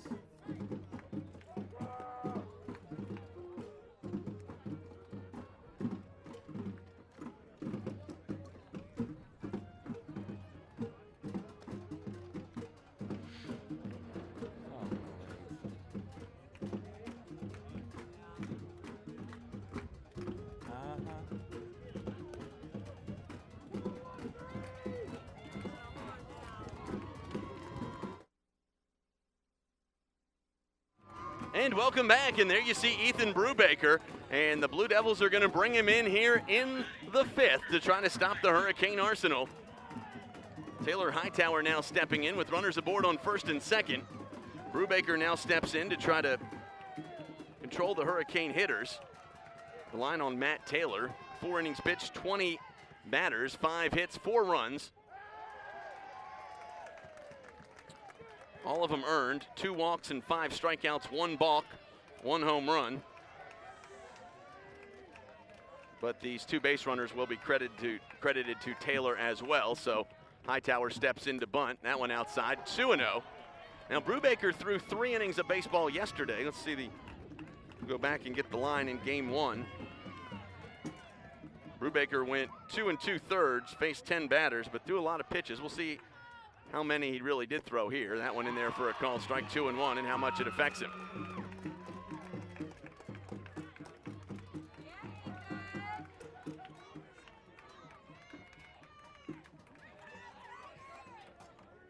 And Brubaker back up on the hill, 2-1 the count.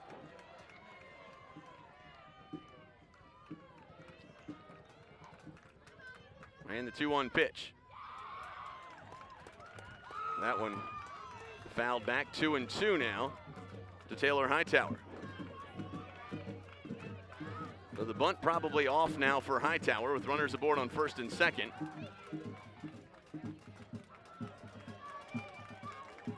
And Hightower steps back in. The count even at 2, and the Columbus faithful on their feet. 2-2 pitch. That one in the dirt. It gets away, and the base runners will move to second and third. That's huge right there because it takes the double play ball out and puts the go-ahead run just 90 feet away with no effort from the plate. So Hightower now steps in with the count full. If he was to get aboard on a walk right here, you would bring back Brack Barton up with the bases loaded. Now the infield will play in. So if Hightower can lift anything, he'll have some room to go. Runners on second and third. And the payoff pitch. Swung on, and that ball hammered toward left field. It's going back to the fence, and that ball is gone. A 3-run shot for Taylor Hightower here in the top of the 5th. Brubaker hung it up there, and Hightower dusted off the table. A 3-run home run, and maybe with his slump maybe coming to an end with that shot right there, and maybe that'll give him the confidence he needs as he takes it home. A 3-run shot over the left field fence, and the Hurricanes have grabbed a 7-4 advantage here in the top half of the 5th inning, and now Brack Barton comes to the plate and still nobody out.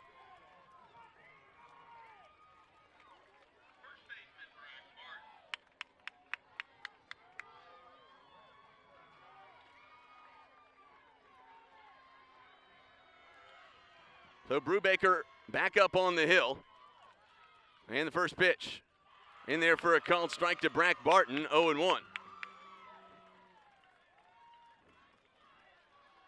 Brack Barton steps back in, 0-1 the count. And the 0-1 pitch. That time Barton came around, 0-2.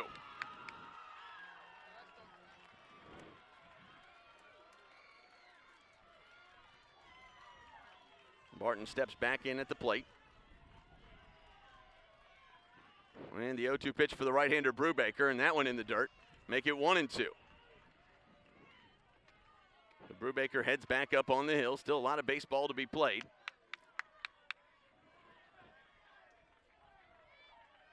Barton steps in. The 0-2 swung on and fouled back. Still 0-2.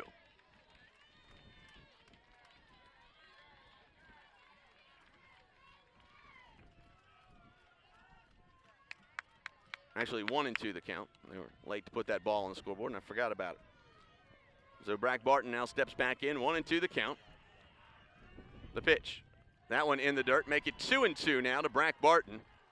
And again, John, we talked about Brubaker possibly being tired from yesterday and throwing a lot of pitches already. Right. In our pre-production meeting, we actually tried to analyze the Columbus pitching staff and figure out who could go in this Game 3. And we figured that Brubaker couldn't go any more than an inning before his arm probably wouldn't have anything left, and I think we had it guessed about right.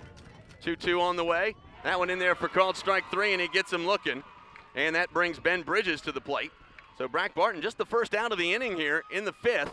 And Bridges now steps in, and the Hurricanes maybe with an opportunity to get something going again here with the bottom of the lineup.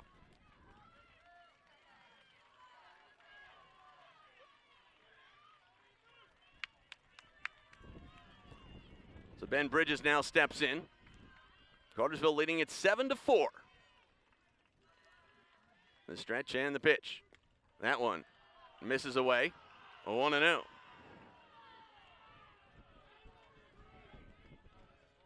So Ben Bridges now back in the box. The count 1-0. Brubaker back up on the hill. And the right-hander delivers. Way inside, and he hits him, and Bridges is aboard, and that brings Chris Huth to the plate. I'm sorry, Adam Thurman to the plate.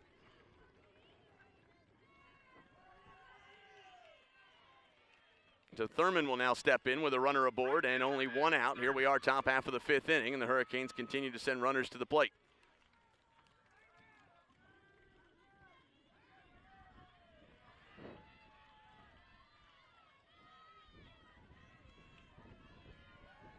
So Thurman now steps back in. And the pitch swung on, and that ball hit off the nub of the bat deep into center field. Canes will not tag. Bridges will go back to the bag at first. So Jared Watley now steps in. Watley will try to get something going here. Top half of the 5th inning. Cartersville came into this one tied at 4. A 3-run home run by Taylor Hightower, the difference now in the game. And Watley steps in.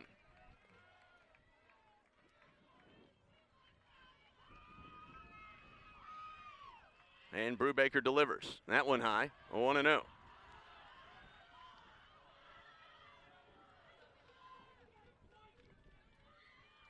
Watley walked in his last at bat.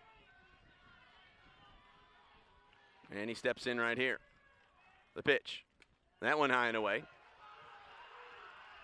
2-0 now to Jared Watley.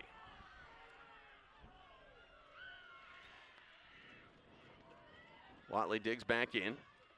Again, Brubaker up on the hill. 2-0 pitch. Swung on, fouled back to the stop, make it 2-1.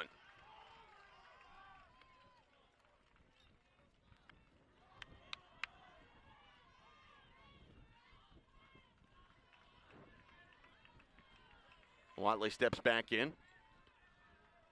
They fire on back to the bag at first, and quickly back there is Ben Bridges. Bridges might have been a little too far out that time, had to really jump to get back to the bag. So Watley steps back in. 2-1 the count with 2 down, the pitch. That one in there for a called strike, 2-2. Good looking pitch that time by Ethan Brubaker as he threw it right by him and brought a little heat that time to Watley. So Watley steps in to hit from the right side of the box. We're all tied up at 2.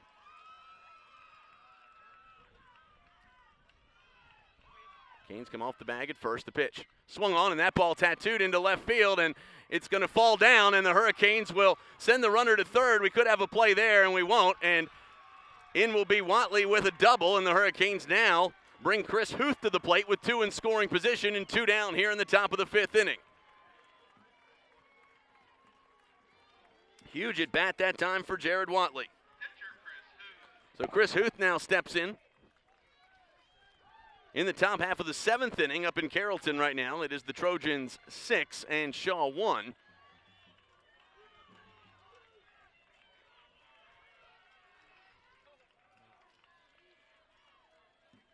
Huth steps back in.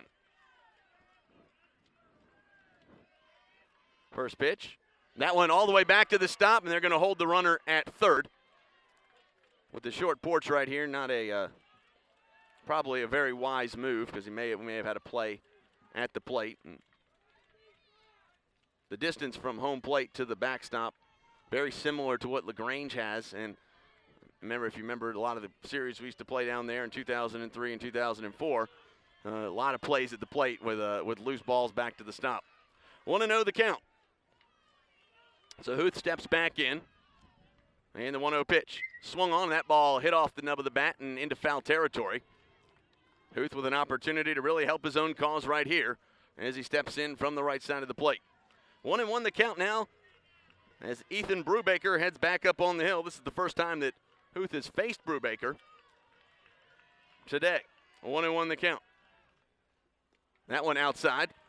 2-1.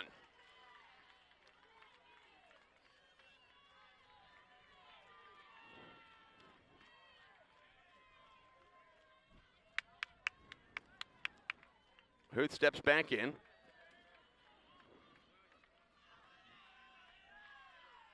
And the 2-1 pitch. Swung on and missed that time, make it 2-2.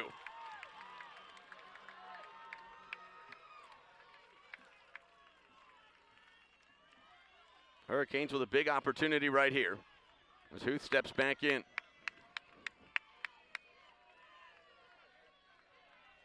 Brubaker back up on the hill, and the right-hander delivers. That ball swung on, hit into the infield. They come on to make the play. The fire on to first in time, and he did come off the bag to get it, but got back on in time, and that will be the final out of the inning. It goes 4-3, but the Hurricanes get it done off 3 hits, 2 walks. They score 3 and leave 2. We move to the bottom half of the 5th inning. It's Cartersville 7, Columbus 4. We'll be right back after this. And welcome back. You're watching the Workhorse Productions High School Baseball Game of the Week. And here we go to the bottom half of the 5th inning. 3, 4, and 5 due up here for the Blue Devils. Logan Dollar, Tori Singer, and Bryce Dial. Big at bats coming up right here. The heart of the Blue Devil lineup coming to the plate. Cartersville got the final out on Will Howard in the last inning. That was big as it breaks up those top 5 hitters. First pitch. That one low and away, 1-0. Huth is going to have to throw strikes here down the stretch. And the right-hander delivers again. That one in there for a called strike, 1-1. So Logan Dollar steps out of the box, looks down the third base line, gets the sign from head coach Bobby Howard, and now steps back in. And the pitch from Huth. That one outside, 2-1.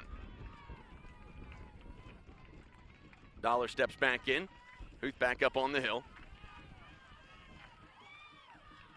And the 2-1. That one misses away. Make it 3-1.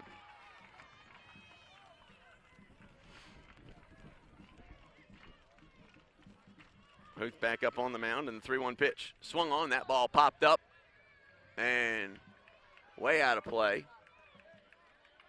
And lands back behind the backstop. And the count goes full. Huth back up on the hill. Gets the sign from Hightower. And the payoff pitch. Swung on, and that ball hit in the infield. It's down for a base hit right up the middle. And Logan Dollar is aboard.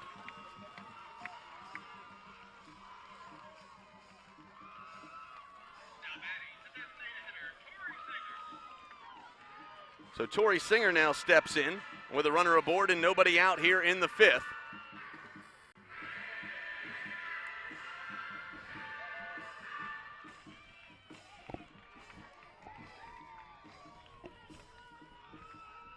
Huth back up on the hill. And the pitch. That one in there for a called strike, 0-1.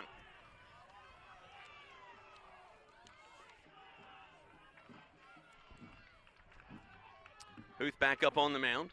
Singer steps back in. 0-1 the count. And the pitch. That one in the dirt. And the runner will go.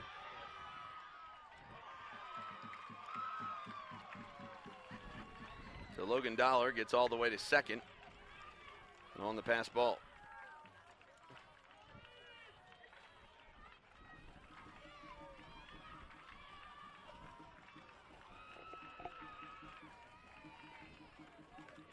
A 1-1 the count. Huth back up on the hill. Checks the runner at second. 1-1 pitch. That one high and away, make it 2-1.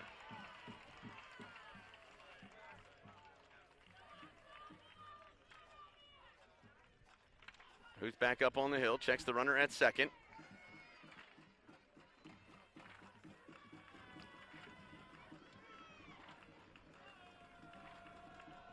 And the 2-1 pitch. That one outside, 3-1.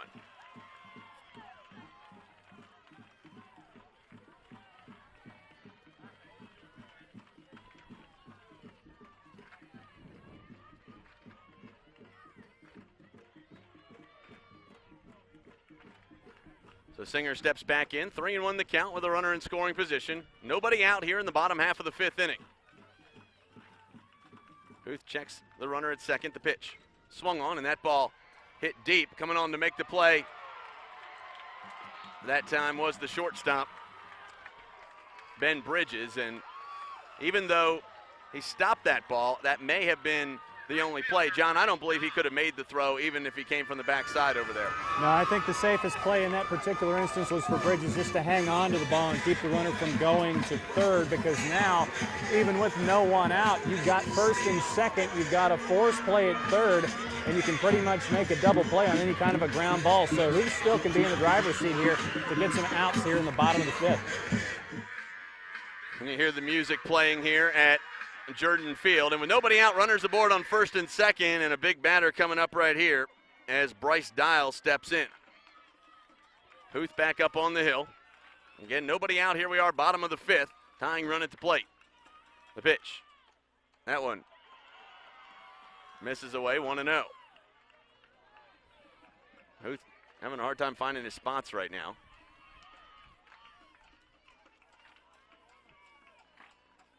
And 1-0 the count. Huth checks second, the pitch.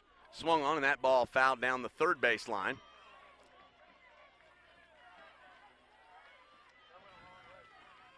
A 1-1 the count.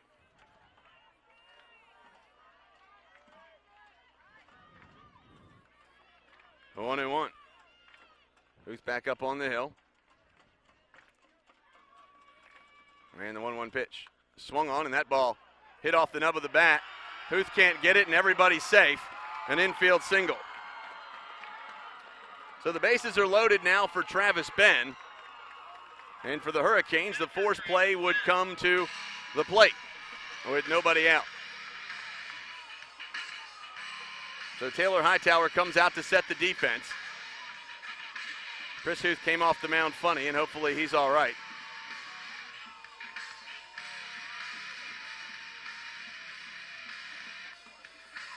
Coach Chester out talking to the first base umpire.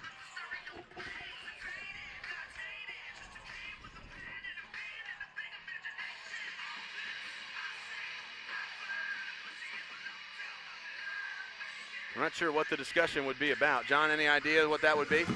Not unless there's some kind of a situation that Chester's going to go with a substitution for any kind of a degree. I don't think it was any kind of an injury on either Bridges in the play before or Huth on that ground ball there. So your guess is as good as mine, but I guess he's just trying to set the umpire to beware of something that Columbus would do on the bases. So Travis Ben now steps back in. And the first pitch. That one high and away, 1-0. Again, no outs recorded here in the fifth inning, and a couple tough plays for Cartersville so far defensively.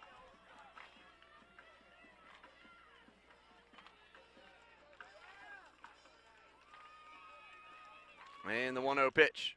Swing and a miss that time, 1-1. Again, big at bat here against Travis Ben. Chris Huth trying to battle back here with the bases loaded and nobody out, the count even at 1 as Travis Ben now steps in.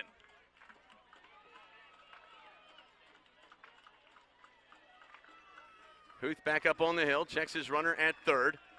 And the 1-1 pitch. Swung on and that ball popped up in the infield. The infield fly in effect and first down to the inning. So a big at bat right there. At least you get one with nobody moving around. And that brings Ethan Brubaker to the plate.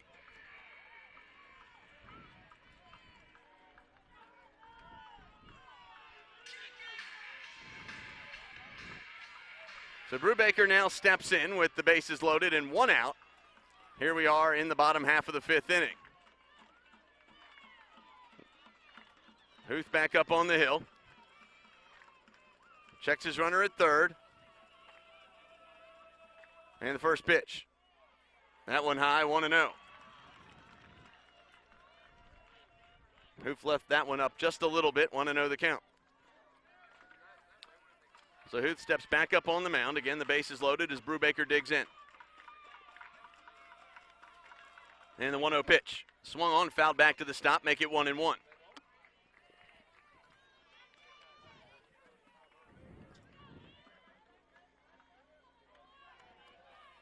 Brubaker now steps in. Huth back up on the hill.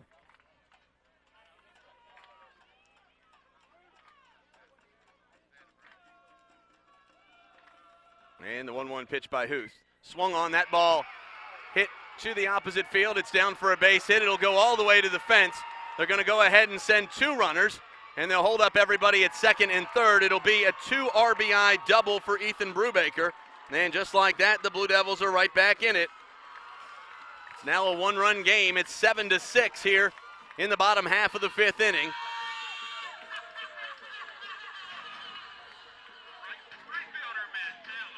So Matt Taylor now steps in with the go-ahead run in scoring position, and only 1 out, and Taylor Hightower comes from behind the plate to talk things over with Chris Huth.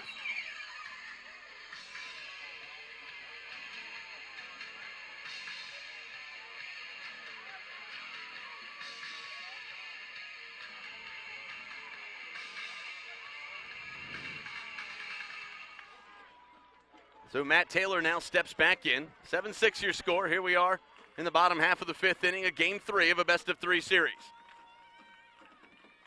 Checks his runner at third, and Huth delivers. That one low, 1-0.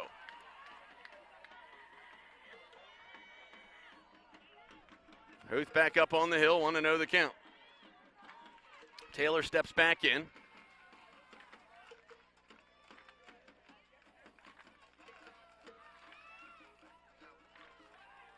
They throw him back to the bag at third, and the runner's safe.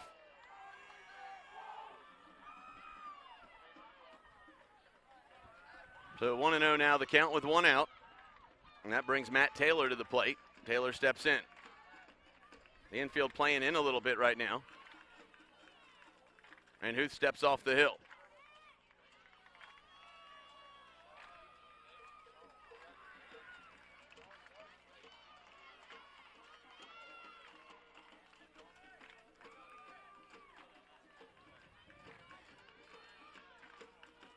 Taylor at the plate, and the 1-0 pitch. That one in there for a called strike, 1-1, and Huth back finding his spot.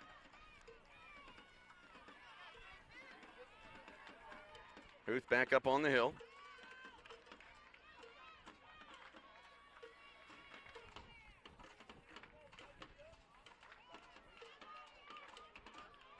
So 1-1 the count. Chris Huth back up on the mound. Checks his runner at third, and time is called.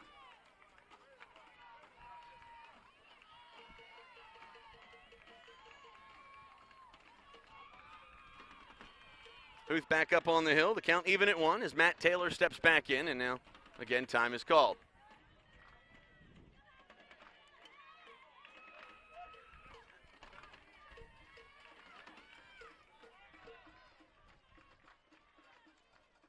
Time called again.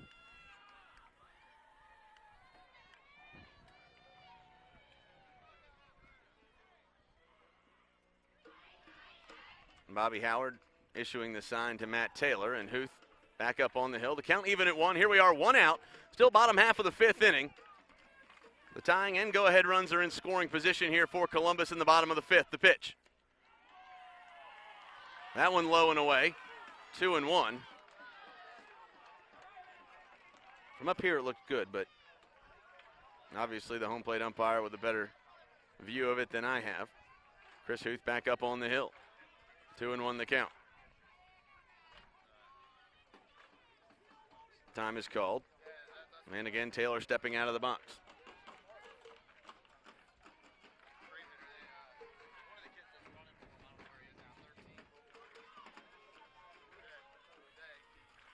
And the 2-1 pitch swung on, and that ball hit down the third base line. Cole Payne throws onto the plate, and they get the easy out there. So runners will hold up at first and second.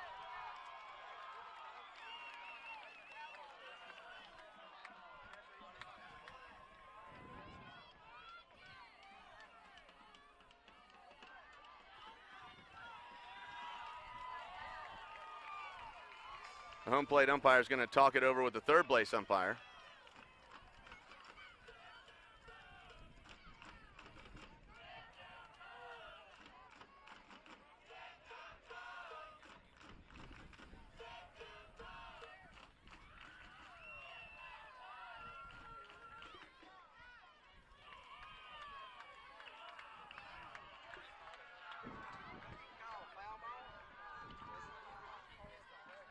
I don't know. We can't tell. The umpire's calling it a foul ball. Coach Chester obviously not happy with it. Let's see if we can take a look at it on the replay. It's hit down the third base line. Kind of hard to tell from that camera angle.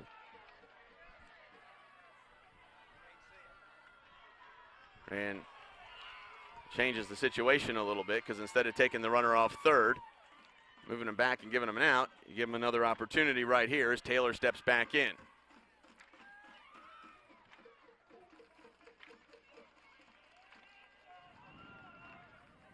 Time is called again. So Taylor steps back in. Huth again checks his runner at third. And the 2-2 count. Swung on, and that ball hit deep to left field. It's going back to the fence, and that ball against the wall. They will send the runners, and 1 run will come home, making it a 7-7 game. Second out of the inning recorded, and now the go-ahead run is just 90 feet away. So it'll be a sac fly for Matt Taylor, and now Zach Laughlin comes to the plate. So Laughlin now steps in.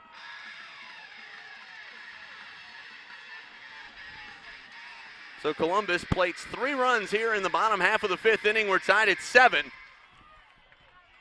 And with 2 outs, the 9-hitter Laughlin steps in to try to give Columbus the lead.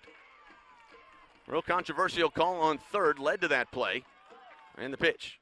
Swing and a miss that time, 0-1. So Chris Huth back up on the hill, 0-1 the count.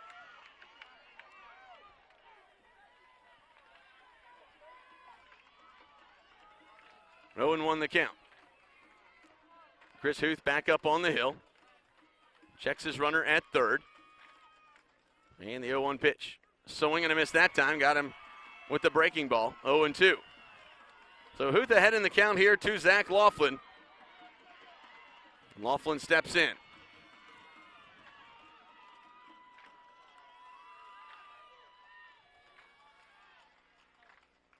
And the 0-2 pitch. That one high, 1-2. So Laughlin steps back in. 1-2 the count. Here we are in the bottom half of the 5th inning. Again, all tied up at 7. And again, Laughlin digs in. Huth checks his runner in the 1-2 pitch. That one in the dirt, make it 2-2.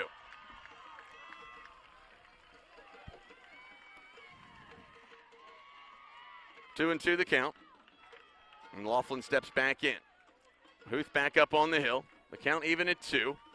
Go ahead run just 90 feet away, and the 2-2 pitch swung on, and that ball hit deep, but it'll stay in the park.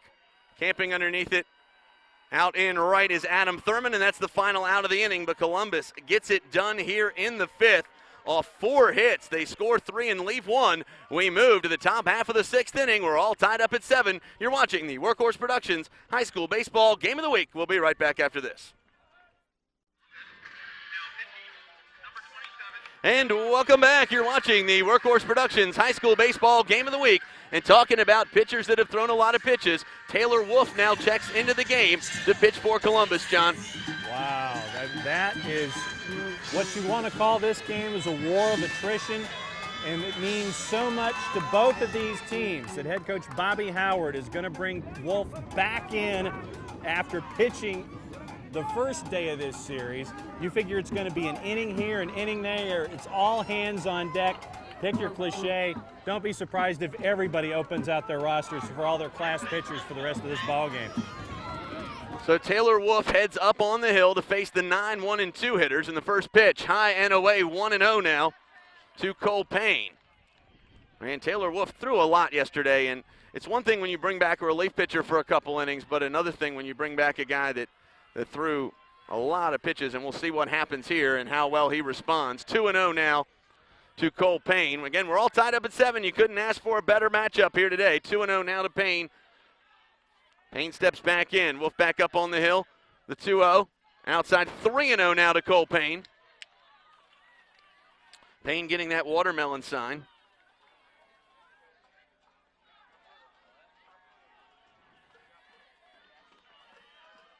And the 3-0 on the way. That one in there for a called strike. 3-1.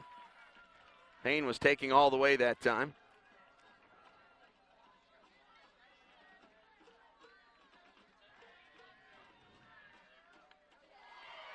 That one in for a called strike, and the count runs full. So Taylor Wolf back up on the hill. Ben Bridges warming up in the Hurricane bullpen. The pitch swung on, and that ball fouled away. And the count remains full. Good at bat here for Cole Payne. Payne's job is just to get on base right here as the leadoff hitter in the 6th. Trying to give the Hurricanes some life here. Cartersville needs offense. And the payoff pitch. That one way inside. And Payne is aboard. And that now brings Donovan Tate to the plate. So a leadoff walk, and Cartersville has what they want out of the 9-hitter Payne. And now Donovan Tate steps in.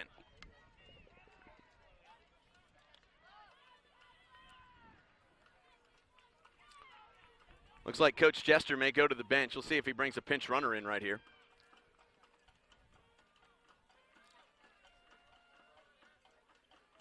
The key is, who do they have with speed in the bullpen or in the dugout? That's the question now.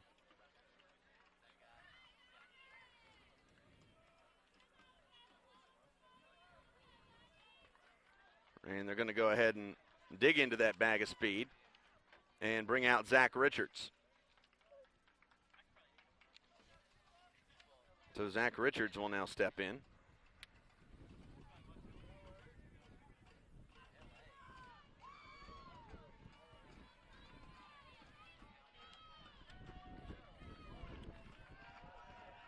So Richards comes in to pinch run, and Donovan Tate steps in on the right side of the plate. And the first pitch to Tate, way upstairs, 1-0.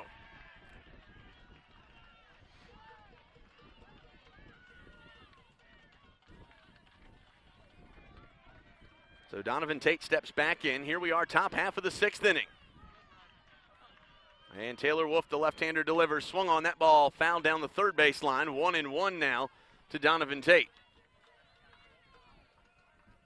Taylor Wolf back up on the hill. Ethan Brubaker, the line on him. We'll give it to you in just a second.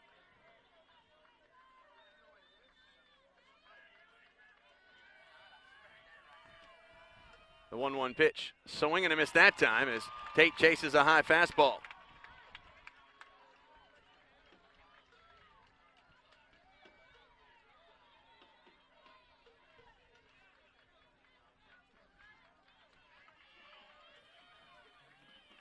So Donovan Tate steps back in, and the 1-2 pitch. Swung on, it goes down They'll throw on down the line at first, and the runner is safe. Zach Richards quickly back to the bag. And now Garrison Boston steps in. Big at bat right there to get Donovan Tate. So Boston now comes in.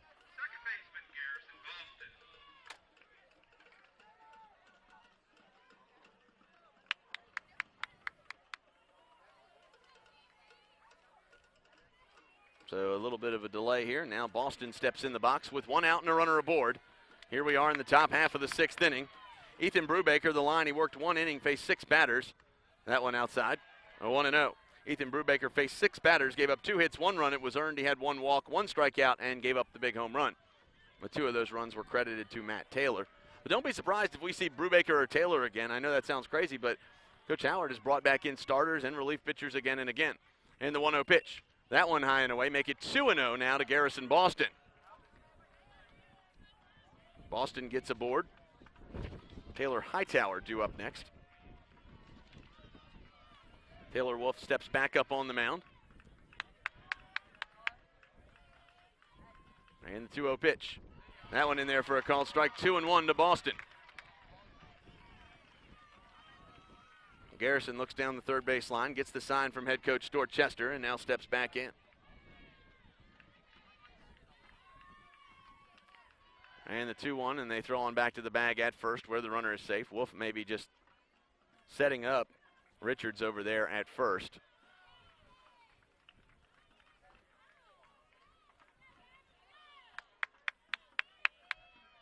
Wolf back up on the hill, and the 2-1. Swung on, and that ball hit off the nub of the bat deep. They throw on to second, and now back to first, but not in time, and Richards is out on the fielder's choice. So 2 down now for Taylor Hightower, and a runner on first.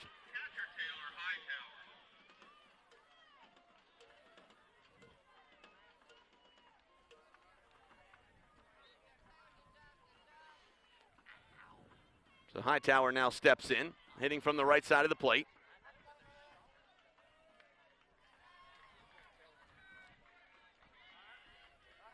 And they throw on back to the bag at first where the runner is safe. So Taylor Wolf back up on the hill, pitching to Taylor Hightower. Hightower came in against the new pitcher last inning and sent one deep over the left field fence. Continue to pick on Zach Richards at first there. This score to report, it is now a final. Carrollton back in the Final Four with a 6-1 win today and a 2-game sweep over Shaw. That one in for a called strike, 0-1. So Carrollton again proves being the 2 seed out of Region 6, much better position than being the 1 seed.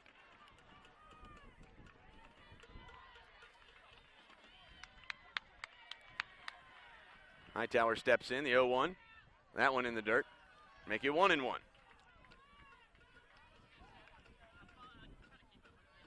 So Taylor Wolf back up on the hill. Hightower steps in. Wolf back up on the mound, and he throws on back to the bag at first, and again the runner safe.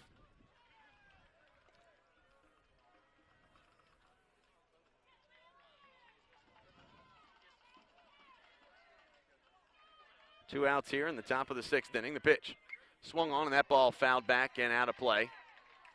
Still 2 strikes. 1-2 the count now on Hightower.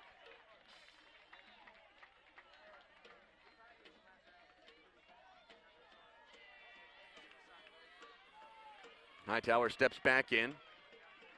The 1-2 swung on and missed. He goes down on strikes, and that'll do it here in the 6th. We move to the bottom half of the inning, still tied at 7. You're watching the Workhorse Productions High School Baseball Game of the Week. We'll be right back after this. And welcome back. You're watching the Workhorse Productions High School Baseball Game of the Week, and the war of attrition continues right here as Ben Bridges, the winning pitcher in Game 1, comes in here to pitch a set here in the 6th. And Bridges, a little bit of pressure on him right here because the Hurricanes, they want to hang on here, really need to hold on and keep Columbus off the board. He will pitch to the top of the order as McClendon Hill steps in along with Will Howard and Logan Dollar.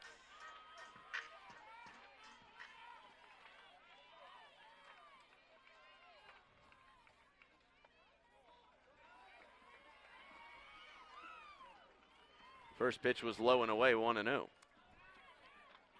So McClendon Hill steps back in. That one misses away. Make it 2-0.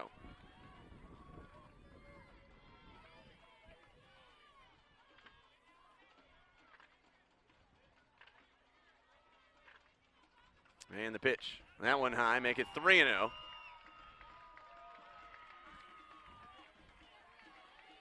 And Ben Bridges struggling a little bit here to the first batter.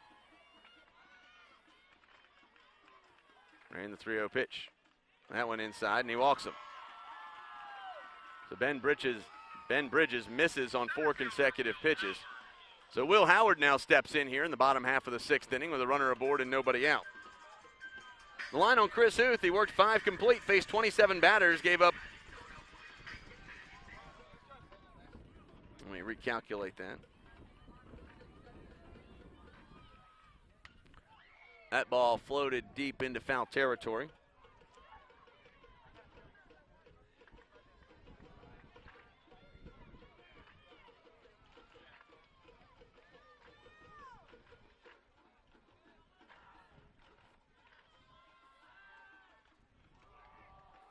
We throw back to the bag where the runner is safe. Count still 0-1 now on Will Howard. Chris Huth, the line on him, 5 innings pitched, faced 27 batters, gave up 10 hits, 7 runs. They were all earned, 2 walks and 2 strikeouts. And the 0-1. That one outside, a 1-1.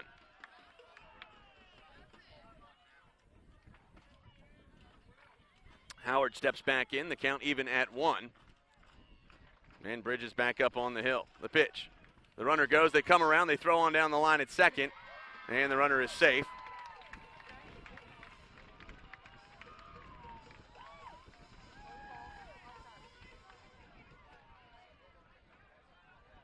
So Hill credited with the stolen base, and that brings Will Howard back with a runner in scoring position, 1-2 the count. Howard steps back in.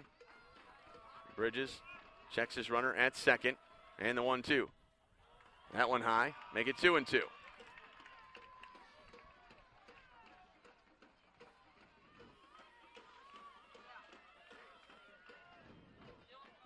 Ben Bridges again gets the sign. And the 2-2 pitch. That one inside, make it full. Still nobody out here in the bottom half of the 6th inning.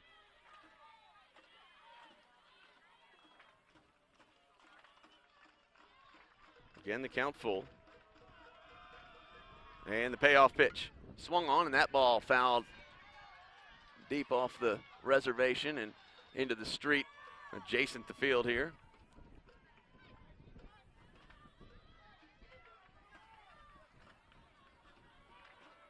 And Will Howard steps back in. The count full. And the payoff pitch. Swung on, and that ball hit right up the infield. It's down for a base hit. The go-ahead run comes home, and they'll hold up Howard at first. It'll be an RBI single for him, and just like that, Columbus has grabbed an 8-7 advantage.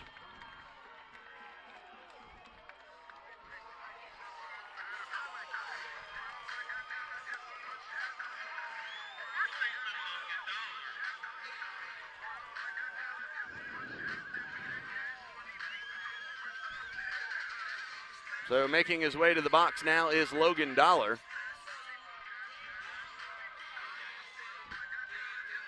Dollar steps in with a runner aboard and nobody out. Columbus holding an 8-7 advantage. And the pitch. That one in there for a called strike. 0-1.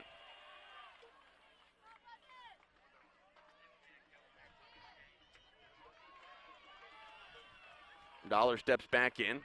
And the 0-1 pitch. That one outside. Make it 1-1.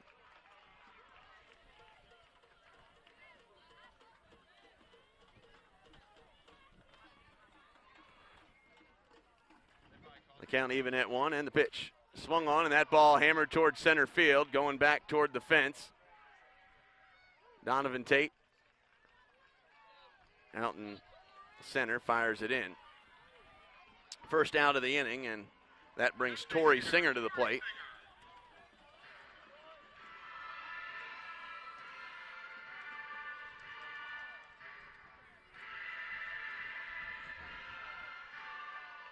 So Tori Singer now steps in to hit from the right side of the plate against Ben Bridges.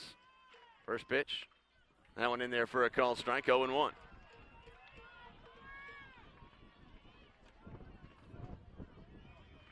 Singer steps back in, 0-1 the count. Bridges back up on the hill, and the 0-1. Swinging, he comes around on that one, 0-2. Got him with the changeup that time. Pretty good looking pitch that time from Ben Bridges, 0-2. Bridges back up on the hill. Checks his runner at first. And the 0-2 pitch. Fouled it back to the stop. Still 0-2. Singer's had a pretty good game here. 2 for 2 with a walk. 0-2 the count. Bridges up on the hill. And the 0-2. That one off the plate. 1-2.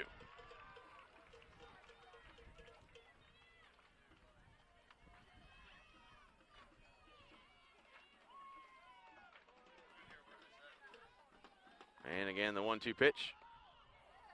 That one misses. Make it 2-2 now to Singer.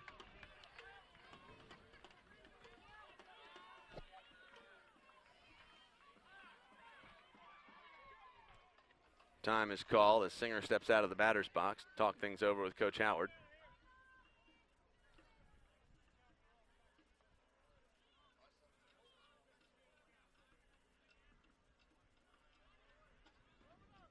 Coach Howard having a very strong discussion with Tori Singer right now.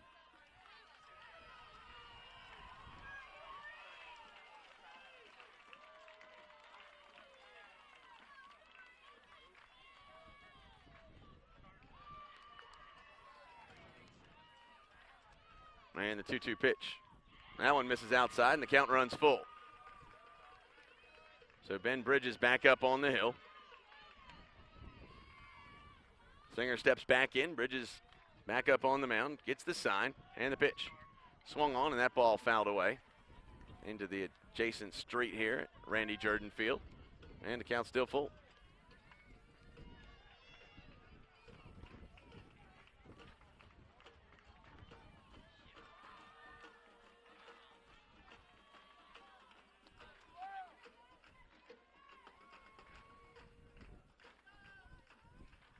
And the payoff pitch swung on, and that ball popped up into right field, in foul territory and out of play.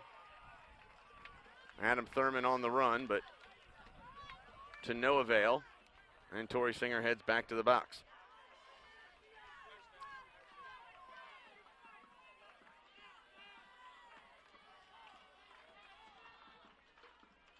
So Singer steps back in, and the count full.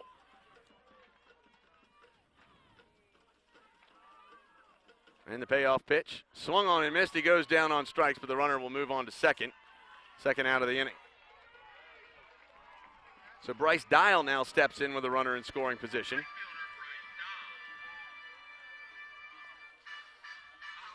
Big at bat right here. The Hurricanes would like to get out of the inning with no more damage done. Give their bats an opportunity in the top of the inning. And Dial steps in. Bridges checks his runner at second. And the pitch. Swung on, and that ball fouled out of play, 0-1.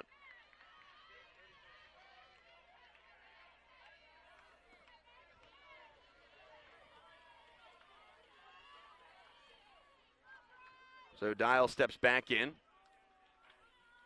Bridges checks the runner at second. And the 0-1. Swing and a miss that time, 0-2. So Ben Bridges way ahead right now.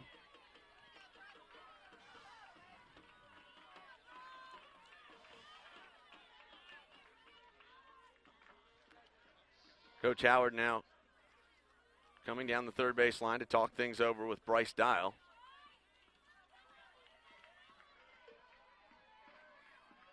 So Dial steps back in the batter's box.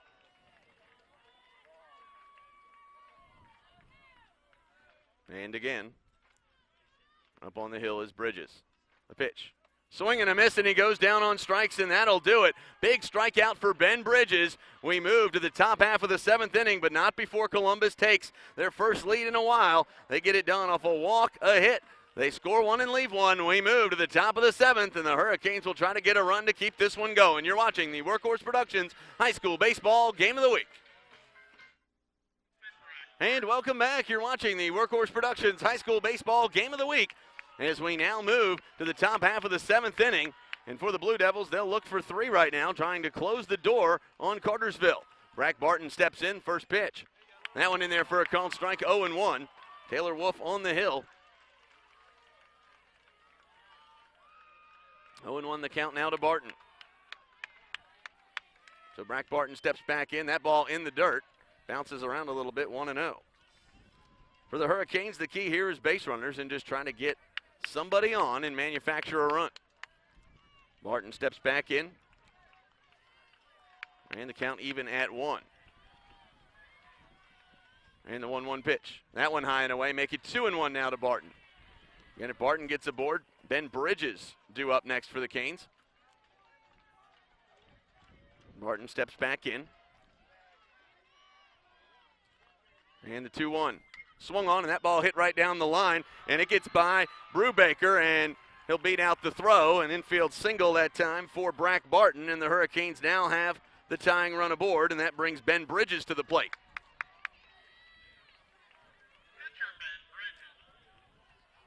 So Bridges now steps in to hit from the right side of the box. Adam Thurman moves to the on-deck circle.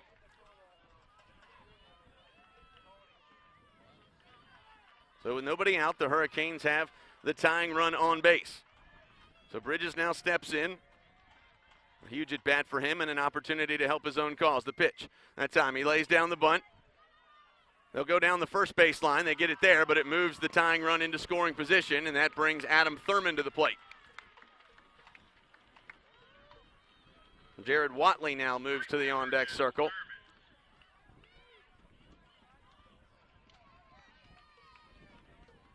Again, an 8-7 game. Columbus with the lead here in the top half of the 7th inning.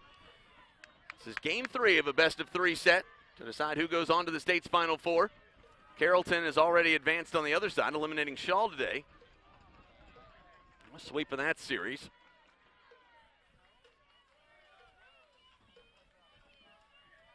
Infield moving around, and Wolf comes off the mound, but time was called. So no play. Again, 1 out and a runner on second here for Adam Thurman.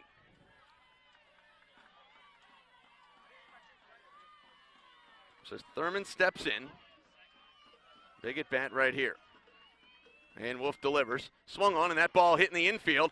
It's going to bounce around a little bit. They throw on down the line at first.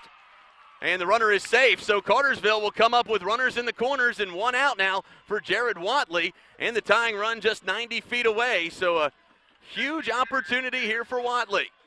A fly ball could score the tying run from third and extend this one just a little bit. Chris Huth waiting on deck now for the Canes. 1 out now for Jared Watley.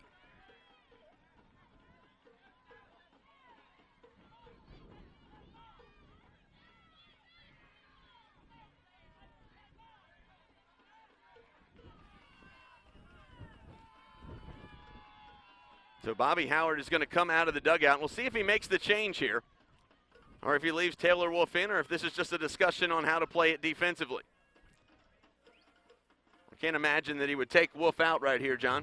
No, I mean, Wolf right now, with the off-speed pitches, the Cartersville batters aren't necessarily being as patient as they need to be in this particular situation with a guy who's had a lot of work in the last 2 days, not necessarily making them work and get deep into the counts. So it'll be really interesting to see here. Does Cartersville send the runner to create second and third? Do they fake a double steal? Does Columbus try to do that first or third pickoff throw that never works? Be interesting to see here, and especially with Watley in the series that he's had, how closely you have to pitch him in this situation. It's a really rough spot. And there you get the commentary from behind home plate. You can hear the fans. The Columbus student body beats on pickle jars and homemade drums all game long, really creating a lot of noise behind home plate. And the pitch. Swung on, and that ball fouled away. It'll go back to the street. 0-1 the count now to Jared Watley. Again, if Watley gets on, Chris Huth due up next for the Canes. Huth, the starting pitcher in this game, pitched pretty good, but obviously a big offensive day for both teams. And the 0-1. The runner goes, and they're going to let him go. So 2 in scoring position now for Jared Watley, and the count even at 1. So a great series right there with the count 0-1. Watley not only gets the ball, but the runner also goes to second. So Cartersville putting a little pressure on the Columbus defense. The Blue Devils will roll the infield in a little bit to play the run at home. The 1-1. Swing and a miss right there, make it 1-2 now to Watley.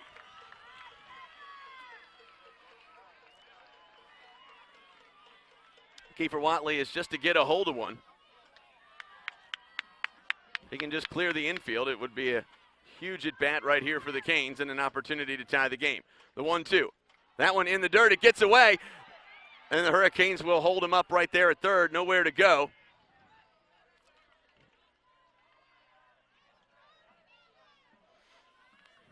You don't want to lose the final opportunity at third, but you don't want to go to the dugout without taking it either, and that ball got away. Probably could have scored Barton, but no way of knowing how far the ball was going to get away from Ben that time, and a tough decision, and he stayed home. So the count even at 2 now for Watley, and Wolf back up on the hill. And the 2-2 pitch. Swung on, and that ball popped up and out of play. So Watley hangs aboard. Still 2-2. And Wolf heads back up on the hill.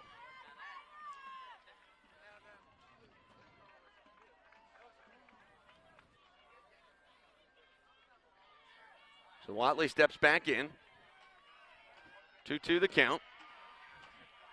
Tying run just 90 feet away. And the 2-2. Swung on, and he fouls it back again.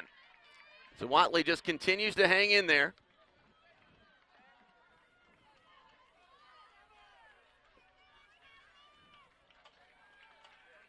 So Watley digs back in. The count even at 2. There you see Taylor Wolf back up on the hill. Left-hander gets the sign from Ben. And the pitch. That one misses low. Full count now for the Canes. And Watley steps back in. Wolf heads back up on the mound. Watley steps back in. And the count full. And the payoff pitch. Swung on, and that ball ripped down the line at third. It's down for a base hit. 1 run will come home. We could have a play at the plate. It will be a 2 RBI double for Jared Watley, and the Hurricanes have grabbed a 9-8 advantage here in the 7th. What an effort offensively for the purple and gold. Jared Watley comes up big like he has all series long, and Cartersville has grabbed a lead here in the 7th, and that brings Chris Huth to the plate with an opportunity to put some insurance on the board with only 1 out. And again, if Huth can get on, you then go to the 9-hitter Payne and then possibly the top of the order. So Huth now steps in. A huge opportunity for Cartersville, leading it 9-8 here in the 7th. Huth steps in, Wolf on the hill, and the pitch. That one high, make it 1-0 now to Chris Huth. Jared Watley with a huge 2 RBI double. He put it right down the line at third. And Cartersville cashes in. The 1-0 pitch now to Huth on the way. That one high, make it 2-0 now to Chris Huth. And now the pressure on Taylor Wolf. Coach Chester comes out of the third base coaching box, and he's going to talk things over with Huth. Just a few moments ago, John, Cartersville down and out. Now they get a chance to apply some pressure. And once again, it comes down to making Wolf work. A tired arm, forcing him to make pitches. And Watley, once again, working his way into the count, the same way a lot of the batters have in the lower third of the order, making him work, and it pays dividends for the 9-8 lead. So Chris Huth makes his way back to the box. Huth will step in. Hit from the right side of the plate.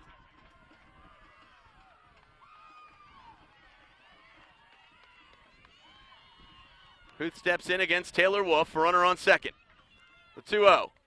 That one outside, make it 3-0 now to Chris Huth. So Chris Huth came back with a little bit of a grin as he turned out of the batter's box, looks down to the head coach, Stuart Chester, and Chester basically said, if it's not on the tee, you better not be swinging. And the 3-0, a swing and a miss that time, make it 3-1. Huth had his chin out, and Coach Chester explaining to him, you got to keep it locked. So Chris Huth steps back in. The count 3-1. Again, Insurance in scoring position, and that ball tattooed into center field. It's down for a base hit. It'll go all the way to the fence. They're going to send Watley from second, and the Hurricanes have grabbed a 10-8 lead.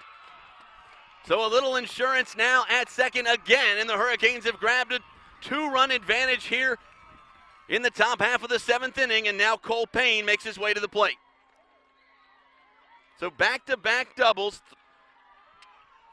4 hits this inning off Taylor Wolf, and the war of attrition continues, and that may do it for Taylor Wolf. Bobby Howard is going to come out of the dugout, and I believe the Blue Devils are going to make a change.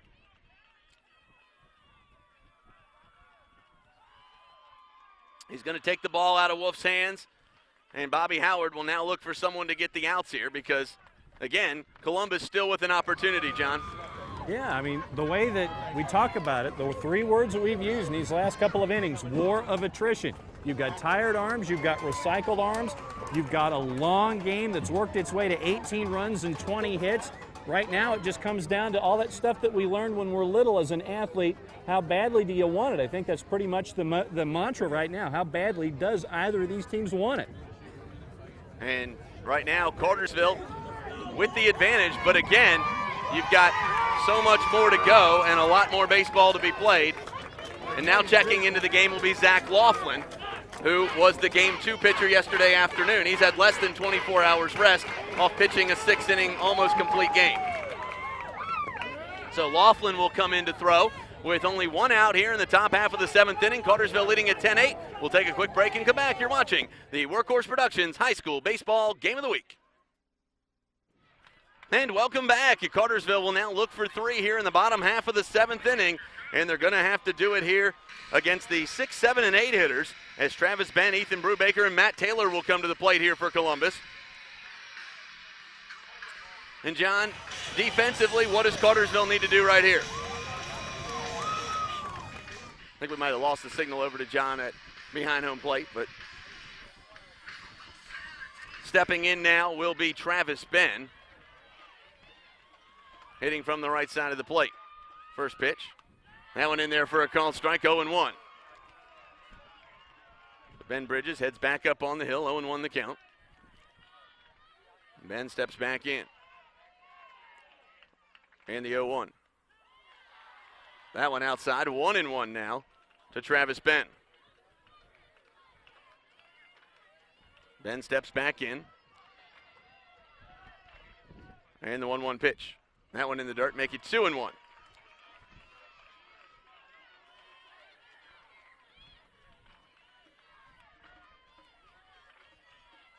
Ben steps back in, and the 2-1 pitch. Swung on, and that ball hit to short. Coming on to make the play is Garrison Boston, and he boots it. It'll go E6, and the Hurricanes will pull it back in. And not what the Hurricanes wanted.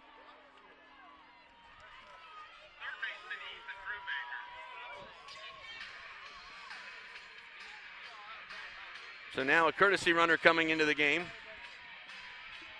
Reed Fleming, actually just a courtesy runner for Ben. So Ethan Brubaker makes his way to the plate with a runner. So a courtesy runner coming in. And that ball fouled away, 0-1.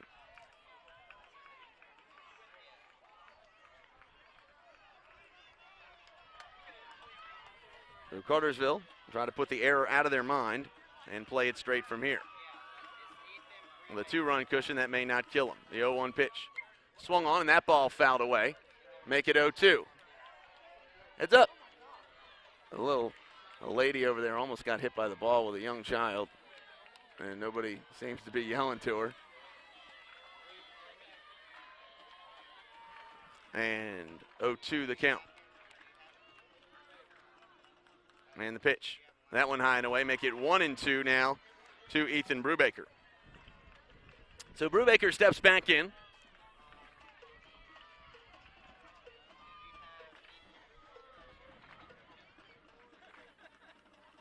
And again, Bridges delivers. So that one fouled down, still 1-2.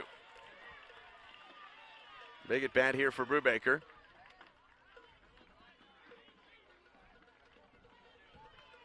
Bridges back up on the hill.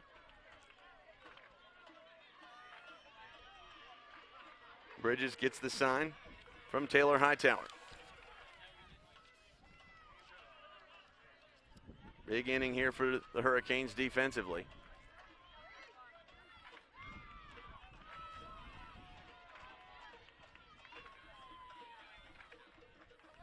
And the pitch. Swung on, and that ball hit down the line at third. They fire over to second in time.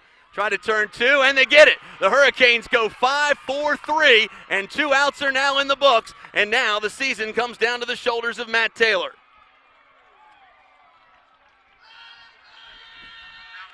Huge play defensively for the purple and gold. Cartersville now just 1 out away from pushing their ticket to the Final Four. Matt Taylor will step in to hit from the right side of the plate. Ben Bridges up on the hill. The pitch. That one high and away, make it 1-0.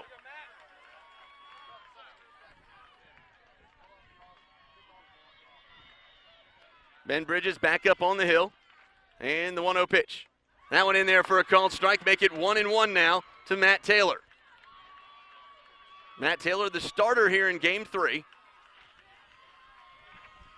And the 1-1. That one in there for a called strike, 1-2.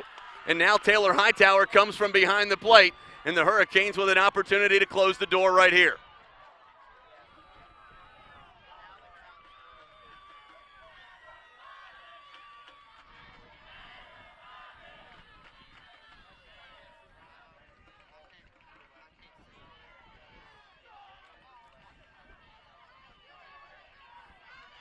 Coach Howard arguing with the home plate umpire, and they're going to send him back to the third base box.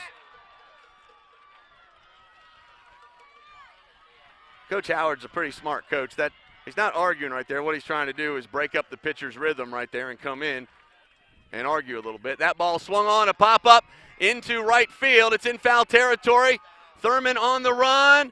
He's got it, and the Hurricanes are going to the Final Four. What an effort by the purple and gold today here in game number 3. They celebrated Randy Jordan Field, and they are going on to the state semifinals where they'll face the winner of Oconee County and possibly South Effingham, depending on the outcome of that series. And we'll take a quick break and break it all down here from Randy Jordan Field. You're watching the Workhorse Productions High School Baseball Game of the Week.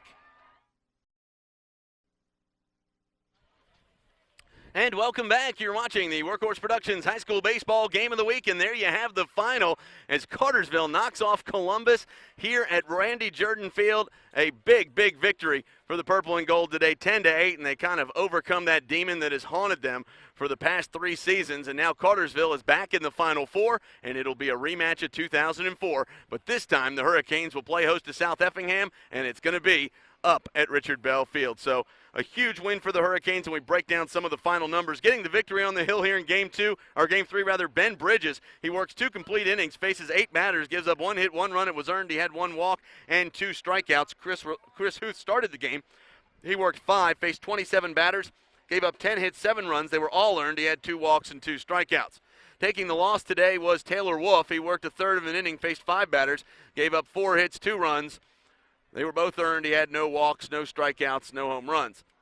Zach Laughlin worked 2/3 of an inning, faced 2 batters, no hits, no runs, no walks, no strikeouts.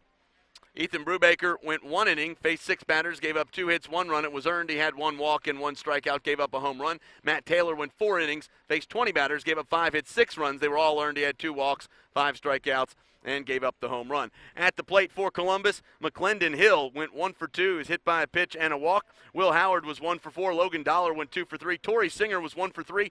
Bryce Dial was 1 for 4. Travis Ben was 0 for 4, reached on an error. Ethan Brubaker 1 for 4. Matt Taylor 1 for 4. And Zach Laughlin was 1 for 3 in the loss. For the Hurricanes, Donovan Tate 1 for 4. Garrison Boston 1 for 3 with an RBI. Taylor Hightower 2 for 4 with a home run. He drove in 3 runs today. Brack Barton 1 for 4, scored a run. Ben Bridges was 1 for 3 with a walk. Adam Thurman 1 for 4. Jared Watley, the hero of today's game, 2 for 3. He had a huge day with 2 RBI late in this one. Chris Huth was 2 for 4 with 2 runs driven in. And Cole Payne 0 for 3 with a walk. And the Hurricanes punch their ticket to the state semifinals. We will see you on Monday at Richard Bell Field. I'd like to thank the crew for tonight's game. John Nelson behind one camera, Matt Callahan on another, and Jason Woodside, of course, directing things behind the truck. I'd like to thank the sponsors for tonight's game: Wynn Pontiac Buick GMC, North Metro Technical College, Green Acres Pools and Spas, the Bridges Agency, Sports Max, the Styles Collision Center, United States Industrial Supply, and finally Cartersville Outlet. And again, these broadcasts would not be possible without their help. So thank you so much to our sponsors and the crew. I'm Scott Singer along with John Nelson saying good night here from Randy Jordan Field. We'll see you again on Monday in the state semifinals.